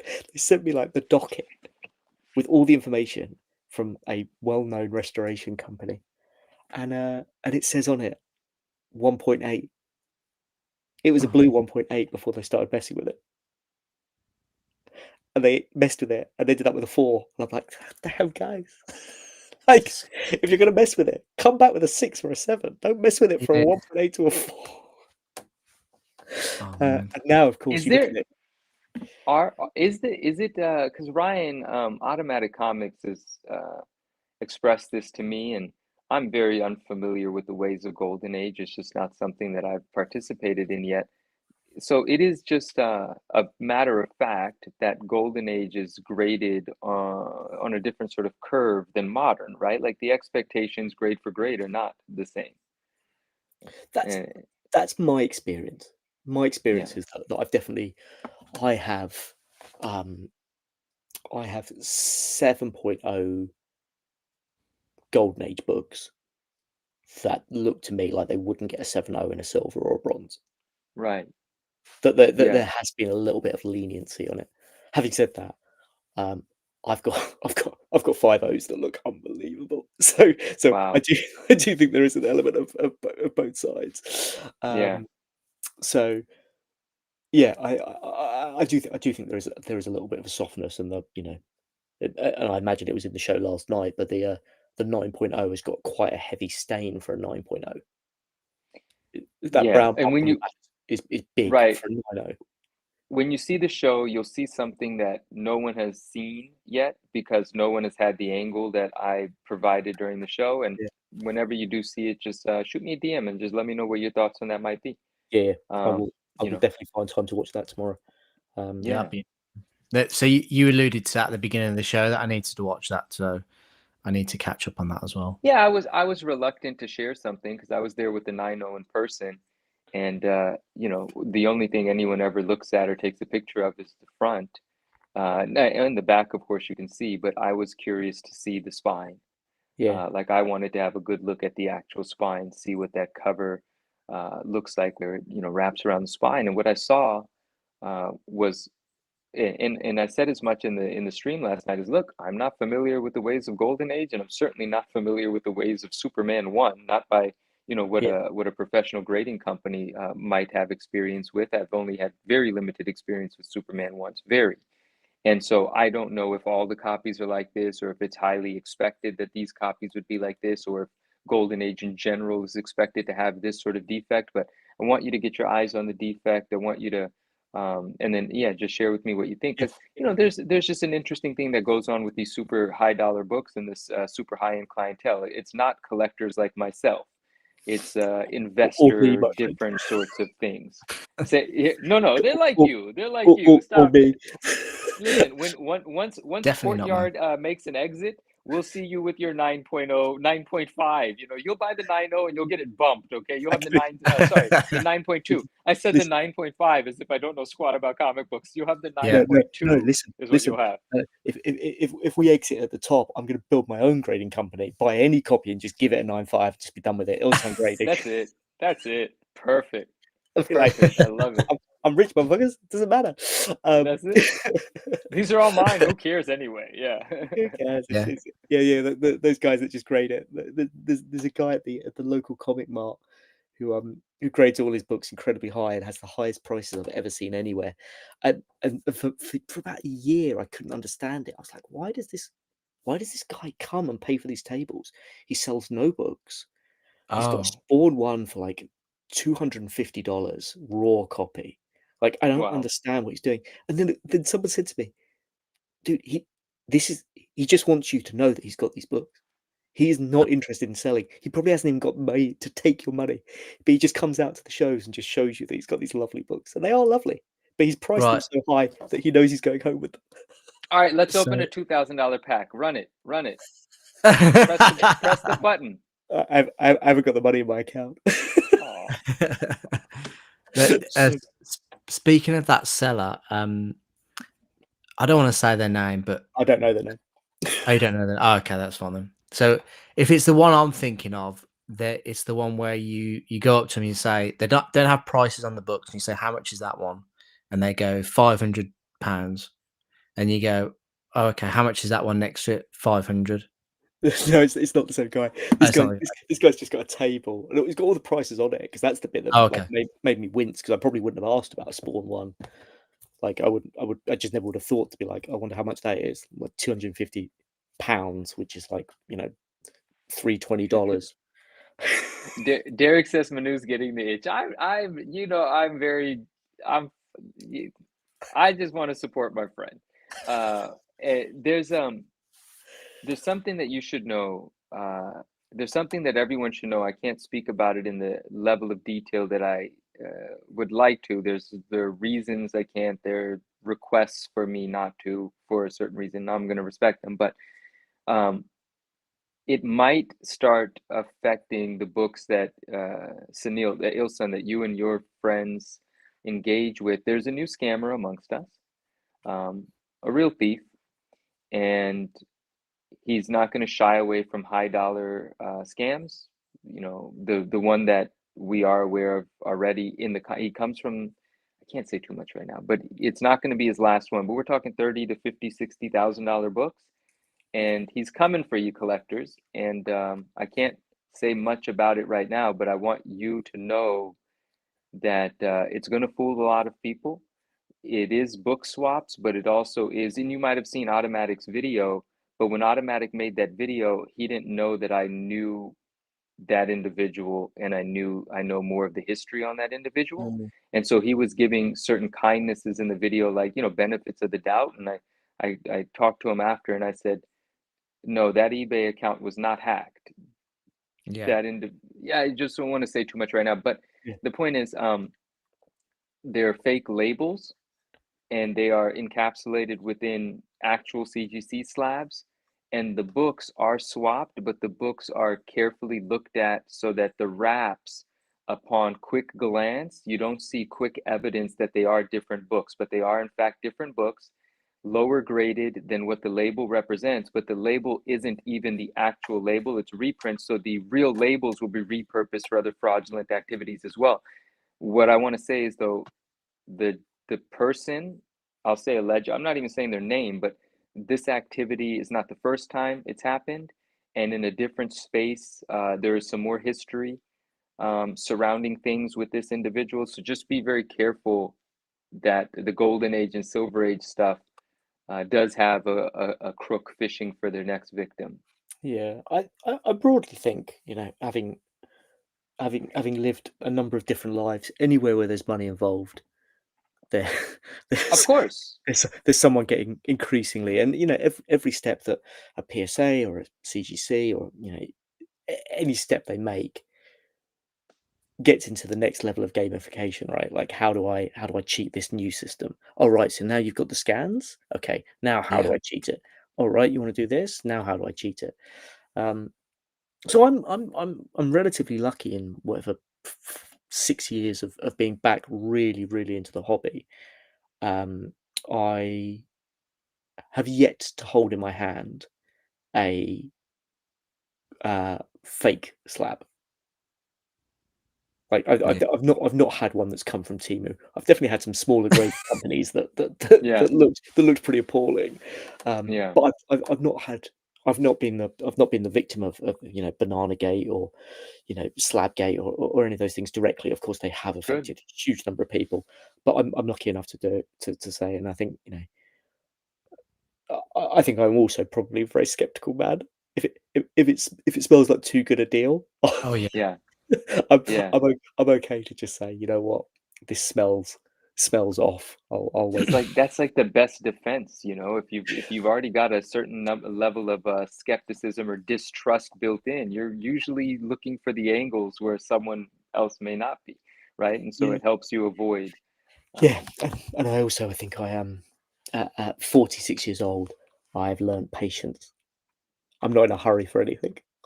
Like Do you I don't need to, remember? No, yeah. This is a little random. Do you remember it was like four? Oh, and I said earlier, is this our first time sharing a screen? And I kind of just meant like on a stream publicly because what I'm about to say yeah, contradicts that. But do you remember like the first time we spoke was like on like a Zoom call like 4 or 5 years ago? I requested your time, and we talked about it. I mean, listen, you were at a different company at that time. It wasn't in this space. It was still in somewhat of the collectible space, but it was more the digital currency and collectible space, and it was a different time during the pandemic, and I became privy that you were oh, working at this company, we and talked I when I was said, at Rarible. with which company? When I was at Rarible, the NFT marketplace. Correct. Oh, Ah. I don't think I And I told was knee deep in crypto and things of that sort. Actually, I mean, I'm still a holder, but I'm just you. a holder at this point. I don't trade. Yeah, And at that point in time, I was actively trading, and I wanted to pick your brain, and we did. We had a Zoom call 4 or 5 years ago. So nice. apologies that is not was not cropped up in my memory, but You got a yeah, lot going on, man. Yeah. yeah, just trying to keep it all together. Yeah, I think the NFT space had a lot of promise, and there were there was a piece in it, and when we see the way that original art has ballooned, the thing that originally got me into the NFT space was creator royalties. Yeah. I love that concept so It's a deeply. beautiful concept. It's so I deeply to wish it the core. existed in original art Yeah, and all sorts of yeah. things. And by the way, the NFT crowd, as soon as money went down, they found a way to backdoor it, so they don't have to pay creative royalties anymore. So they pulled that out Goodness. of their system, which is such a I shame. thought the whole thing was you can't backdoor it. I No, thought the yeah, blockchain, this, that, and yeah, they found a way to. So they basically wow. built a layer on top of it, so you can trade the assets without having to go back to the original master contract. Oh gosh, And, that and, makes there- so and much there's sense. It seems so simple when you say that. Like, yeah, yeah, just do it on this layer here. yeah, Then, yeah, oh yeah. gosh. There's definitely there's ways that you can do it where it's soul bound, where it does it does respect it to some extent, but the Bored Ape yacht clubs and people of those times who were making millions of dollars in 10% royalty checks are now making Yeah. zero Zero. Wow. because everyone found a way around it, and it's such a shame, right? And Todd McFarlane, massive sale, probably doesn't need the money, but there's a lot of those silver and bronze age artists whose art is now selling for huge money on Heritage and other places. It would be lovely to Right. see 5% go back to them, right? Yeah. Lovely Yeah. for their kids to be the recipient of that and to be like, actually, that's our family's legacy. It would be I agree. incredible to me to just be like, oh, actually, there's a way to do it where Gene Colan's family makes money. Like, wouldn't that be nice? And it's like, it doesn't have to be a massive cut, but just a small cut would be Yeah. so wonderful. Yeah. And honestly, the right thing. Like, it's the right thing that an artist is never fully removed from their world. Right. Like, And that to and me you know, is, it's I love that. I love if you have a moment, I would like to spend just maybe 2, 3 more minutes on this. yeah, yeah, I really love that. And a couple of places that goes for me is because I've had these conversations and I respect all of the opinions that have been presented to me. But so I'm not really starting at the right spot, but I'm going to start at this spot where an artist produces a piece of work and may sell that work prematurely because the, employment of producing such work does not pay well enough for them to survive. So the opportunity is that they sell their piece, make more than their salary provides them, right? And that's why they do it. And let's say that piece of work goes on to become massively popular. Well, the buyer of that work will later sell it for 100 times, 1,000 times what they paid for it, so on and so forth. Now, this I'll table the conversation about royalty for a second. Even if the artist does not get a royalty, depending on what sort of entrepreneur or businessman or what sort of ambitious sort of individual the artist is, the success of the artist and the success of the work, the artist can be able to translate into profits, right?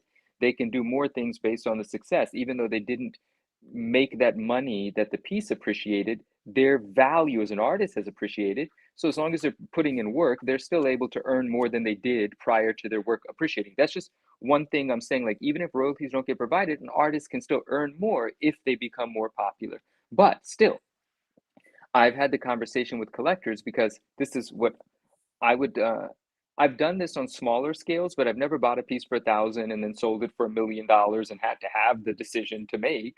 But on smaller scales, I've done things like this where if you buy something from someone, even from a collector, like not even the idea of an artist, and then you go on to profit hugely from it, tens of thousands, if not six figures from it, to go back to that person that you bought that item from and say, hey, bro, I did really well. Here's this, right? And it's a bit of a thank you. Now, no one's obligated to do that, but obviously it would be appreciated if that were done. And then the sort of arguments or conversations that I've had with people, one person said to me, or multiple people have said to me, but it was the buyer of the piece that risked their money when there was no promise or guarantee of appreciation. They put their money and they put it on the line. They risked it, and it is their reward for having taken that risk that they get to benefit all of that appreciation. And then I'm like, yeah, I understand that too. But my response is, but if you make 100 grand, like, if that art didn't exist to begin with, the opportunity to speculate on it would have existed. Just go kick back 5 or 10%. It's a Yeah. feel good thing, Yeah, So yeah, I'm with you. I've done it a couple of times in the past and felt like it was morally the right thing to do. And I don't think I've ever come up massive, but I've had a few occasions where I've come up well and thought to myself, it wouldn't be a bad thing. On one of the occasions, the guy was incredibly grateful. He was like, "You didn't need to do this. Like, it's incredibly kind of you." Like, no, no, no. Did take it, but was like, "Mm." The other time I did it, the guy got pissy with me about the amount of money I was offering. Really? I bought something for maybe 250 okay. and sold it $250. I'd sold it for 2K.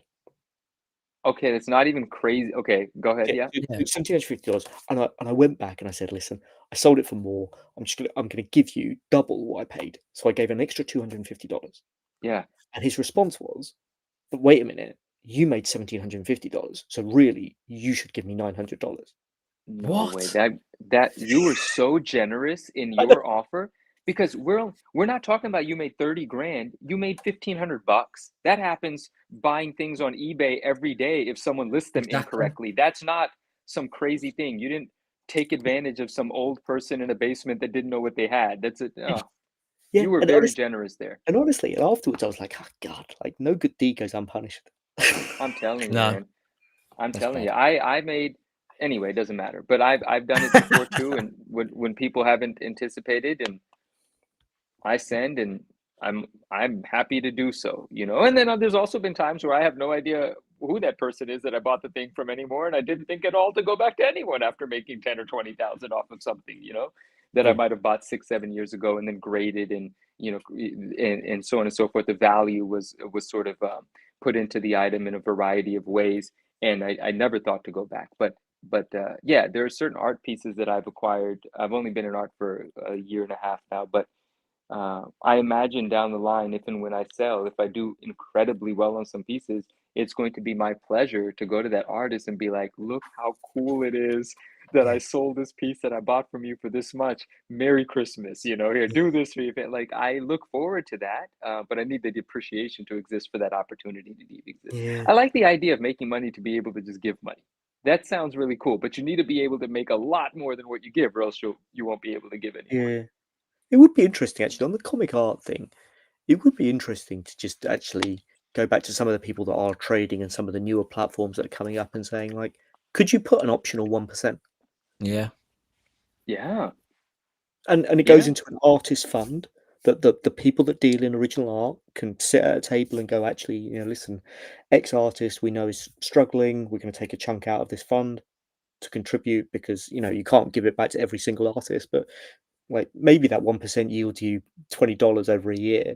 But if that 1%, because it's optional, but if that 1% did become a sort of a little bit of a status symbol of, oh, I chipped in. Good.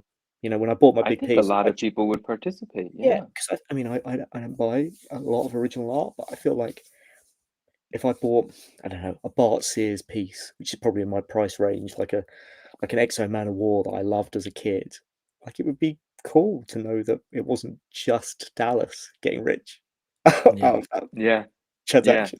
Like it would be cool to be like, actually, listen, out of my $1,000 transaction, I chucked in another $100, and you know, it eventually finds its way back to an artist who made our childhoods.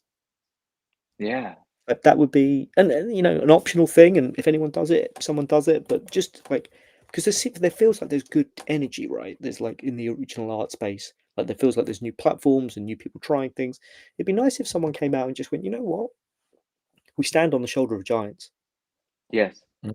and like we should acknowledge that, and we should. yeah, And if we find a bunch of money and some of it ends up back with the Frazetta family, maybe that's not a bad thing. No. yeah. I agree. I agree. Yeah.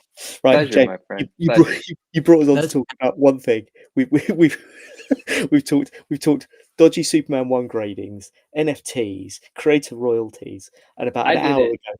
yeah. I made you do that. But and about an hour It's my ago, we pulled a job. comic back. Steve J. Hughes has said this Sunil fella is sound. I think that's an awesome idea. Oh, well, Uh, thanks, Steve. But this is what's great about this podcast is the introduction of you two brilliant minds together. It was just a joy to see. So James is trying to keep awake. no. It's honestly. Oh yeah, what time is it with you guys? It's 12 It's past 11. 11. It's 11 o'clock. All right. But no, Sunil, thank you so much for jumping on. I really appreciate it. No I worries. would love for you two to obviously talk backstage and stuff. So, Yeah. I don't know whether you want to do that tonight because I don't know what you No, want no, to you do. guys got it. No, no, you guys get some rest. Ilson and I know each other. We're going to be talking more. There's more fun conversation for us to have while the camera's not rolling because there's some things that just make more sense to say when the camera's not rolling, and that's the conversation Yeah. that I'd look forward to, and I definitely look forward to the next time that we're sharing a screen together. Just because, no, because you already know how I feel about you. You're a dope dude, and I appreciate you in the community. You know that, and you got a personality unlike any others. I'm sure we'd have a heck of a time shooting the shit about all sorts of topics. So I look forward to it. Amazing. Right. Thanks, guys. And if anyone wants to have a play on Courtyard, I'm really open to your feedback. We're not perfect. We are starting out. We're trying to get it right in the comic space. So I'm really happy to take anyone's thoughts or feedback. But there are big pulls happening. Someone pulled the most beautiful Journey into Mystery 85 yesterday in a 4.0. That's absolutely lovely. It's sitting in their account. So I'm intrigued to see whether it gets What they're redeemed gonna this do. week. I think it's going to get redeemed. I think they're going to ship it because it's been sat in their wallet long enough. They haven't put it up for sale. It's been sat there waiting. So my Wow. gut is, my gut is it's gonna get shipped. And Warren has hit me up, so I've got Warren. Oh, brilliant. And let me know when you've got the rewind winner. Yeah. And, Well, what I'll probably do with that is I'll probably run it midweek or something like that, so let people able to watch the show. Yeah. Just hashtag Courtyard in the comments in the main video, and we'll get that run midweek, and I'll Cool. let you know. All Yeah. right. Thanks, guys. Thank you very much. Good get seeing you, back buddy. Take care. Speak to you later. Bye. Bye. Oh, that was pleasant. Was Yeah. good. So what's your curfew tonight? It entirely depends on you, my friend. I'm happy to do whatever. If you want to I carry mean, on talking, if you want to, normally it's only 3:15, you know, like it's so that's fine. early here still We can relative to crack the on if you want. you If you've know, got nothing yeah, to we do. might you know, if our friends in chat just want to throw some random things out there, I think it'd be fun for us to riff a little bit. Derek says I'm gonna start selling Manu coin. Oh, like a cryptocurrency, and then RMS Yeah. says you mean Manu Manati coin. Oh, Yep. Well, that was so good when you were like, actually, a few years ago, we did have like a Zoom call. yeah, yeah, Was yeah. it like a group one or was it just one on No, one? it was just he and I. I was new to the scene, and there was an individual named MJ Comix, and I think I read in his bio on his page, it said probably said his position, his title, but I don't remember the title at Rarible, and Rarible was a blockchain powered NFT platform where, if I remember Yeah. correctly, you can mint and trade and sell and monitor and collect and organize, you know, whatever, right? There was a bunch of stuff happening. And I messaged him because I think initially I was about to put in a trade with some coin. I don't remember. And I think I maybe just said, "Hey, what's your opinion on this or something like that?" And then he must have responded with something that I thought, "Oh, I would like to continue having a conversation." And I said, "Hey, would you be able to make?" I'm assuming this is how we got there, and I probably said, "Would you be able to make time for a quick phone call or something?" And I think he sent me like, a calendar slot, and it Yeah. was like a video call thing, because he comes from that place, right? Where he's taking meetings, he's in a professional setting all of the time, and I'm accustomed to that as well. But I'm more, just on the do it however we do it sort of side. It doesn't have to be a Google sheet and a Google everything, right? It's not like always that way with me, but at that time I was kind of in that space myself too. So anyway, we ended up on a call together because he was so kind. He said, "Yeah, let's do it at this time," so on and so forth. And I remember finding out he was in the UK, and so we scheduled it so that it worked out for both of us. And he was just super nice, and he was very open in sharing with me his opinions and what he thinks about the space and the platform that he was a part of. And I told him my thoughts on some of the things, but it was like a loose conversation. I was just like, "What do you think about this?" Okay, because I'm about to do this, and we'll see how it goes. And I was like, nothing you tell me is me saying, if it doesn't go right, me saying, "Oh, you gave me the wrong advice." I mean, this is the wild, wild west of crypto. Like Yeah. anything could Yeah. happen. There could be a rug pull at any moment. There's no predicting the future at all. But gathering as much insight as you can and having conversations with smart people is always beneficial. I forgot which trades I had executed right at that time or that I was entering into at that time. But since I don't remember things going wrong, I imagine they went well. Yeah. But I just don't remember the details around it. But I do remember that he and I spoke, and I've considered him a friend ever since. And now I realize that he doesn't even remember me. So I'll just reintroduce myself to him next time we speak again. I'm just joking. No. I'm just joking. He and I are friends. Oh, that's cool. We've got Yeah. Dave, still only 35 cents in the house. Thank you so much for joining. What's up? What's up? Good good I morning. mean, Good afternoon. we Evening. kind of, you did kind of talk a little bit about the subject with, Ryan from Automatic Comics video that he did on like a scam. I don't know if you want to go into that or should we save that for another time We'll or we'll save it for another time when there's more information on it. But and I'm going to read this comment in a second here from Donnie. But we'll go into that another time. But I just want to say, guys, just like, listen, man, I just be very aware what you're buying. Be well, I very mean, aware what you're buying. we can probably, if I just bring this up on the screen, it's just if something doesn't look right, like like Sunil said, if it's too good to be true, you know, there's definitely something wrong with it. And if you're gonna drop a load of money on something, you kind of Yeah, really want to do due diligence. Um, yeah, and we'll yeah. I'll throw up the label because we can talk about that with stuff. You okay with that, or do you want to? No, no, no. I'm perfectly fine with that. It's just that there's like a more important. there's just so much more to it than this one individual book, and I just can't get to the other things that I want to talk about yet. No, Like no, I get you. legally, I can't yet. But yeah, we can definitely talk about this. While you're throwing up the pictures, I'll just talk about this. I'll just kind of like give the synopsis of what happened. You know, somebody bought an FF48 off of eBay, and it was 35K, which I think is below what it's supposed to cost anyway. But regardless, Yeah. the book comes in. The guy realizes that something funky is going on. He realizes the slab has been tampered with, opened up, and resealed. And then he begins to compare the book that he received with the pictures in the listing. And then what he realizes is that the listing actually shows two different versions of the pictures. It shows these scans from Heritage, like, you know, essentially making it appear that as though this individual bought the book from Heritage and now he's just reselling it. And then there are pictures of the book physically in his possession on this red carpet. Derek, are you with us? Derek, I'm going to say something in a moment. I'm going to say something in a second because watch. You'll see. And you'll see these pictures on the red carpet. Now, in the card community, this red carpet recently became infamous and notorious. Infamous. And I'll talk more about that at another time. But regardless, the pictures of this book on the red carpet are actually, once you start comparing the details. Now, when you're looking at this listing, you know, on eBay, you don't know that you're supposed to compare the variety of pictures because you don't assume someone has swapped anything. But comparing this Heritage label to the red carpet book, which they are framing as the same book, the labels are actually different.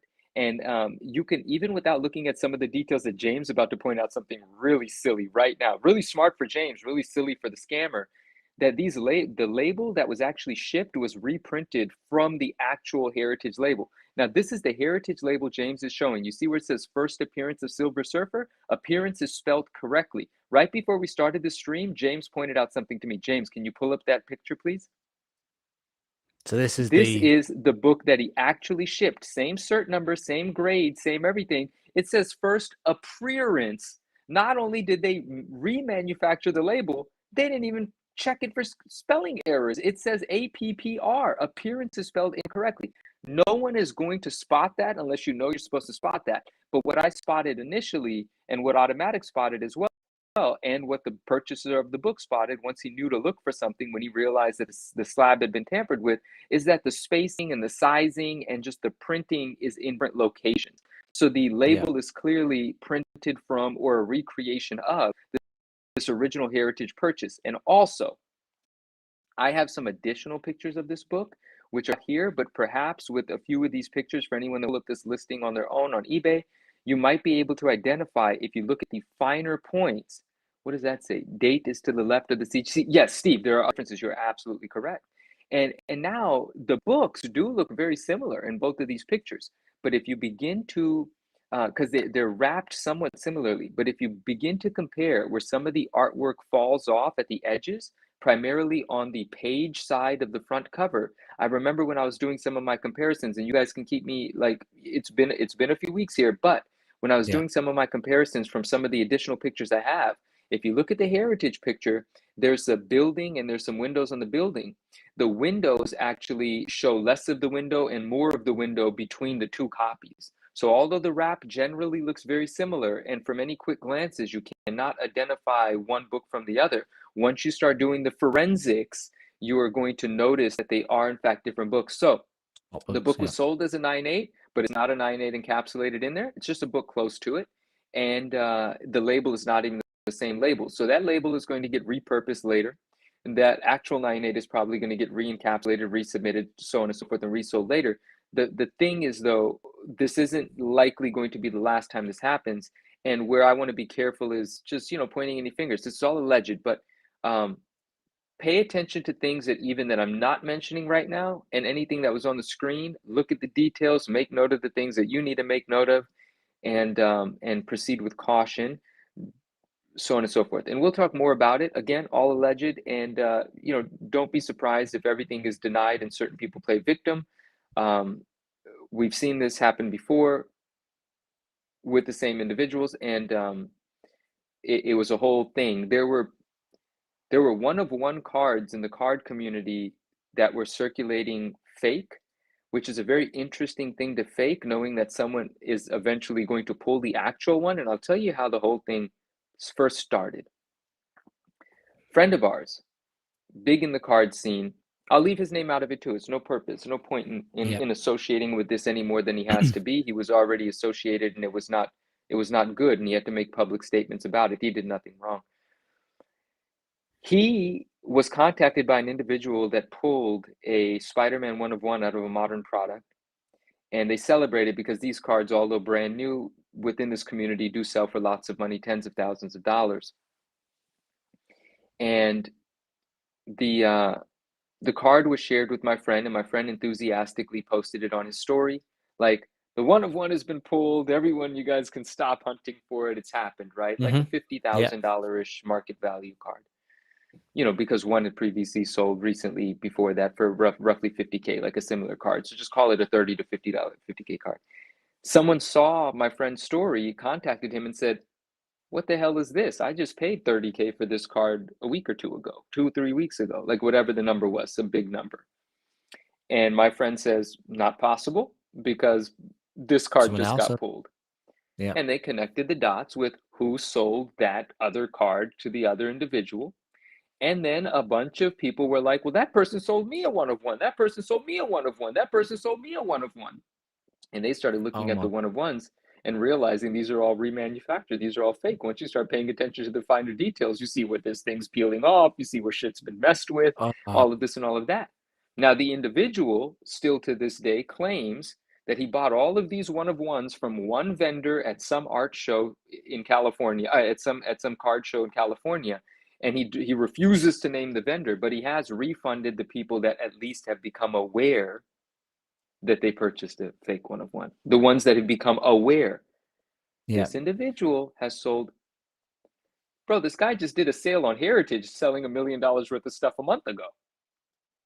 So you don't know how much of what's out there that people haven't recognized, so on and so forth. But again, all alleged. That individual maintains his innocence. It's his right to do so. He has not named where he got the fake stuff from, which why wouldn't you name where you got the fake stuff from?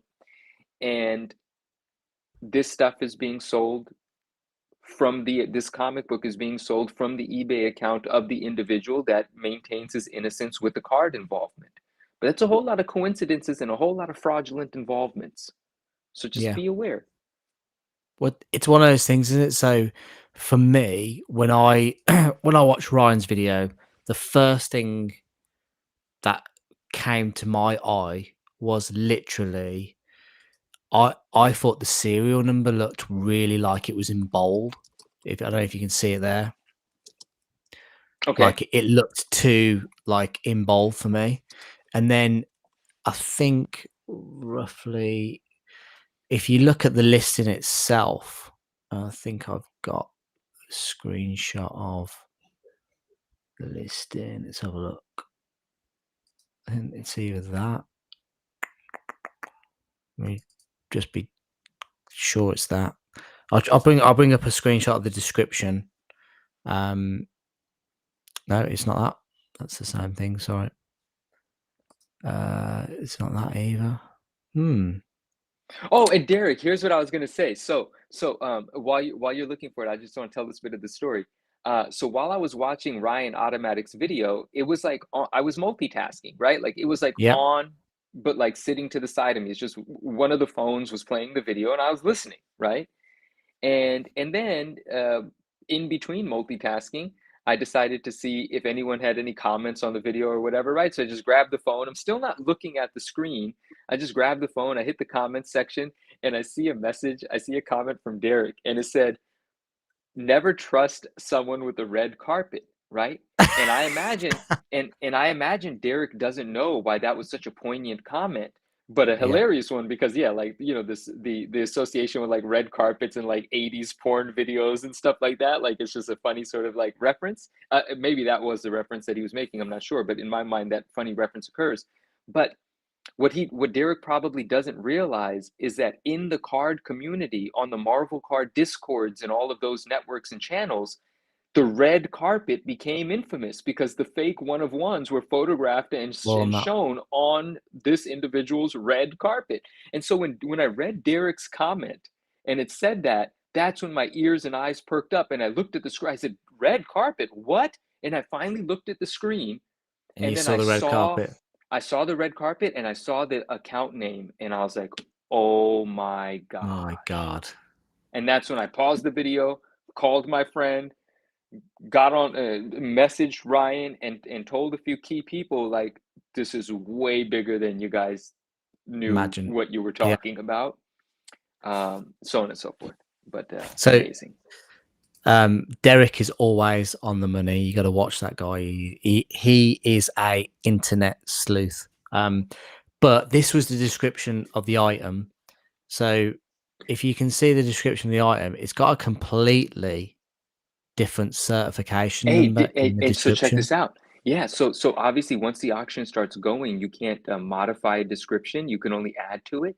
And if you Yeah. pull up the cert number that's accidentally listed, it's for a Do you think lower that was grade the copy. actual one? Do you think that was the actual one that's it's That swapped with? might be the one that's actually, who knows why? Like, that's such a foolish mistake to make. But also, he misprinted the label. This guy is not a mastermind. He's just he feels like he can't be stopped. And the thing is, I can't say too much right now. But yeah, it is really weird that number is a different number. And if you pull up that cert, it is an FF48, but it's a lower graded copy. But it could be a number of things. It could be like the listing he used to create his listing from might have originally had this different number associated, and maybe the description carried over. I don't know. That's all speculation, but it is rather interesting that the actual cert number on the listing is associated with the lower grade copy, and what's in that book is obviously a lower grade copy. You don't swap 9.8s for 9.8s. There's no money to make doing that. So, Exactly. you know. No, but no. So that's pretty much like Cliff Comics. Thank you so much for joining us. 9.9's monitoring of slab numbers, variant designations, and marketplace listings have been fabulous. Shout I appreciate out to that, Cliff. Cliff, have we got a PSA slab in your hands yet? Have you held a PSA slab yet, Cliff? I have. I can't believe the difference. Like in weight, it's just insane. Oh, it's so big, and the difference is so big. You know, like eventually your hands get used to, you know, the PSA slabs, much like anything else. You know, you develop the familiarity. But if you've just been lifting CGCs all day every day, and then you go for a PSA and it's your first PSA, you gotta, you know, reconfigure your calibration, right, to because it is quite a different feel and weight. It's just it's almost like holding two CGC slabs, like, or one and a half of them. It's just like you can feel the weight difference immediately. Yeah, absolutely. The real McCoy collector has to say, did you call him Donnie or something like that? Did you? Yeah, because he used to be Donnie Boy McCoy used to be his handle, and now it's the real. And like, I usually get stuck to what I first know someone as. This is always something I have to remind myself. But in my mind, I go by Donnie Boy, so I just call him Donnie Boy because that's how I remember. That's my relationship with him. Yeah. Well, he said that I have to say it was refreshing to hear someone talk about it, that situation, because it's not like it just didn't happen, but if it was someone else, it would be talked about everywhere. Ooh, yeah, the individual has a lot of relationships, but also there are people that look. He also spends real money and also sells real things. So people that he buys from pretend nothing has ever happened because the money's still green, right? There are popular artists right now that have sold him very expensive pieces, and they got pictures together smiling, and it's just so disgusting to me. Because for people that don't know what's actually going on, you're sending the message that this is an all right guy to deal with. I can't stand that stuff. Oh, the AirPods are gone. So 1 second. But we can still hear you, buddy. Don't worry. I think it's working well for your phone. We can hear you perfectly. Can you hear me now? Or still? Yeah, you sound pretty good. It said powered down to 0%, and so I think it was one headphone might have still been working, but the other turned off. So we're not going to be on too long, so I'll just go with this audio for now, and you just let me know. Yeah, I was going to say you don't have to worry. That's okay, cool. The very least you think. But yeah, just be careful. Be on the lookout for red carpets, obviously. Yeah. Actually, And just avoid them entirely. Well, yeah, just avoid that account, okay? Just you don't need anything enough to support someone that's willing to rip off others. Just forget yeah, that account, and don't say you heard it from me, please. I don't. Allegedly, yeah. I didn't say No, it's anybody's name. it's one of those things. I don't like to buy off people who put their photographs up on their bed sheets. You know, like on the what they sleep on. I'm like, if you not got a table, have you not got like a wall you can press it up against? What? You know what troubles me? Sometimes this is gonna sound so weird. Is like some people wear short shorts. I get it. I get it. But when you're like a casual eBayer and you're sitting on your sofa with the shortest shorts, like your hairy thighs are out, and you're taking a picture of your collectible on And your you can see thigh it. from the phone down, I'm like, I don't want to touch that book anymore. Like that book is so close to everything that just contacted your toilet seat 5 minutes ago that I don't even want to buy this book. Like you should have, please. Like I feel like some of your hair is gonna, and I'm a hairy dude. I'm not saying nothing about that. I'm just saying that visual just leaves an impression on me. It's like, why am I in your underwear area? Like the item is sitting on your lap in a place where, Yeah. those ones I'm always like, I can't even order this book, man. It's It, funny. it, And then it, sometimes I see people's feet in the picture. That just makes me laugh. When the feet always make the appearance. I just think that's hilarious. But I still buy those books. I got no problem with that. yeah, It's it just, was one of those things. you know. I have actually got my first, well, not my first PSA comic slab. It's my second one. I bought off our good friend Ryan RMS Collects the Yeah, first ever graded Wizard issue number 1 with PSA. That's coming. It's on its way. So I'm really looking forward to getting a hold of that. very cool. I love that. Yeah, absolutely. Uh, uh, Cliff, is there a follow-up coming to that? Where's the punchline? Well, I was going to say, you when you were talking about the PSA slabs and you were saying about how big it is and all that, if Cliff was here, he would be making some, definitely some innuendos. Because he said red carpets have shown him Yeah, a damn good time. Oh, it's yeah, comics. But yeah. he's filthy. That guy. You want to watch him? That's funny. That's funny. There's only one thing that can make him gag. Yeah. Oh, wait, the punchline is built in, isn't it? Okay, I got you. Okay. Yeah. Well, All right. there is one thing. Have you ever heard of a gagging order where you can't talk about things? Yeah, yeah, So absolutely. that definitely can make you gag. Yeah. Which is why we are very allegedly, and not mention any names, we're just stating some facts, you know, That's all, man. I mean, observations. it's like it's just this interesting place where, you want to create awareness, but you have to respect what some other individuals. There's investigations going on right now. Yeah. And there are people that I know that have, dealings and relationships with people that are being, looked at for things. And I'm not trying to muddy the waters, but at the same time, I don't want people that are in the collecting community to be completely unaware that there are some individuals that you'd be better off avoiding, Yeah. and not all money is good money. And that is why I get, again, I'll say this, Manu, you are such a great asset to this community. You're forever thinking about what for looking out for others, and it's great to see. So thank you so much Hey, from man, me. I appreciate that, man. That is very kind of you to say, and I appreciate it. And I'm very grateful for how everything has kind of come to be, where I was always someone that, observed things and mentioned them. But as the community grew and as, more and more people allow me an opportunity or invite me to speak on their platform, then, my thoughts and some of my observations are spread to a larger audience. It continued to resonate with people, and they continue to allow me to share some of my opinions. And um, I actually and I really love that. I'm really grateful for that.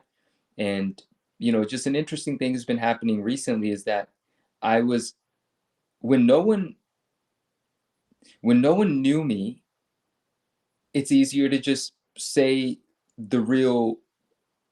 It's easier to talk very freely, and now it's just interesting, like the more friends I've made, or the more relationships that I've found myself being a part of, there's a part of me that is like, oh, I guess I can't say this in this way because that compromises this person, and I do have a positive relationship with Oh this yeah. person. So relationships make things tricky, and I'm at a point in my life, career, path, whatever, where I'm really deciding how to not deciding, figuring out how to balance that, because I really don't want to compromise who I am or what my thoughts are to protect relationships. I really don't want to, because I kind of came in this direction, or landed here on the back of the fact that I do not give a shit about relationships. I want to tell the truth as I see it to the community. My relationship, my commitment, my obligation is to the community, because I am part of the community. So I'm basically creating awareness for people like myself. Yeah. Right? So protecting relationships is kind of like icky to me. I'm not that person. I want to succeed on my own merit, not based on who I know. But now I find myself really thinking about, oh, fuck, but I like that person. Should I not say this? And I'm like, oh, I'm kind of mad at myself about it. And I'm trying to sort through what it means to, going back to burning bridges. I playfully have said before, and I mean it, like, fuck the bridge. The bridge is for going backwards, and that's what I've said, like, light them up, but I don't know. There's more nuance to it now. It's gotten a bit more complicated. I'm still me though, and you watch the stream from yesterday, you'll still see I've said plenty of things that I probably shouldn't have. And we're having this whole conversation now about shill bidding, and there's no one that I'm protecting in shill bidding, and I don't auction anything off, so I'm not worried about like I've never auctioned anything at a big auction house yet, right? Yeah. And in terms of eBay, like, over my career on eBay, I might have auctioned 4 items maybe. So like, I'm not worried about, I don't shill bid. So I've never really thought about, having the questions to myself about whether right or wrong. It's just wrong to me. But this recent conversation that started about shill bidding has got me to think about it from a lot of different angles. And I'm like, oh, these are interesting questions to ask. So yesterday, where most people might expect me to just be foot down, absolutely wrong, no, I asked some questions back. Like, one of the things that I found was so fascinating is, for instance, let's say that you're selling an item, right? Yeah. I guess it'd be easier for me to, okay, let's say I'm selling an item at auction and you're a friend of mine, right? And you're like,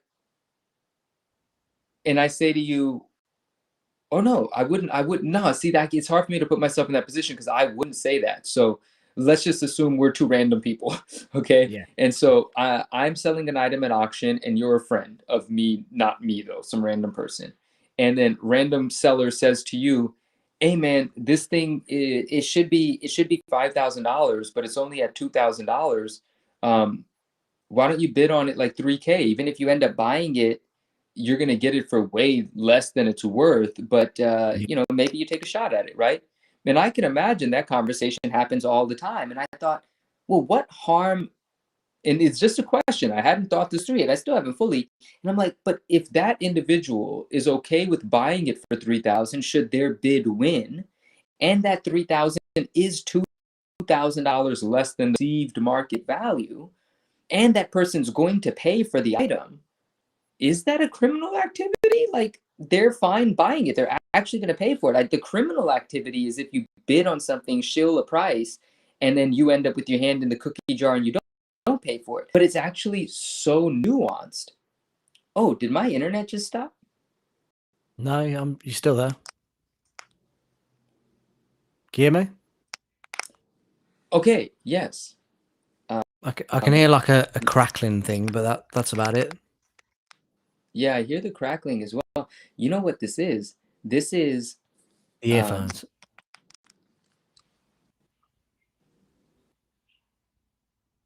Oh, no, you've gone.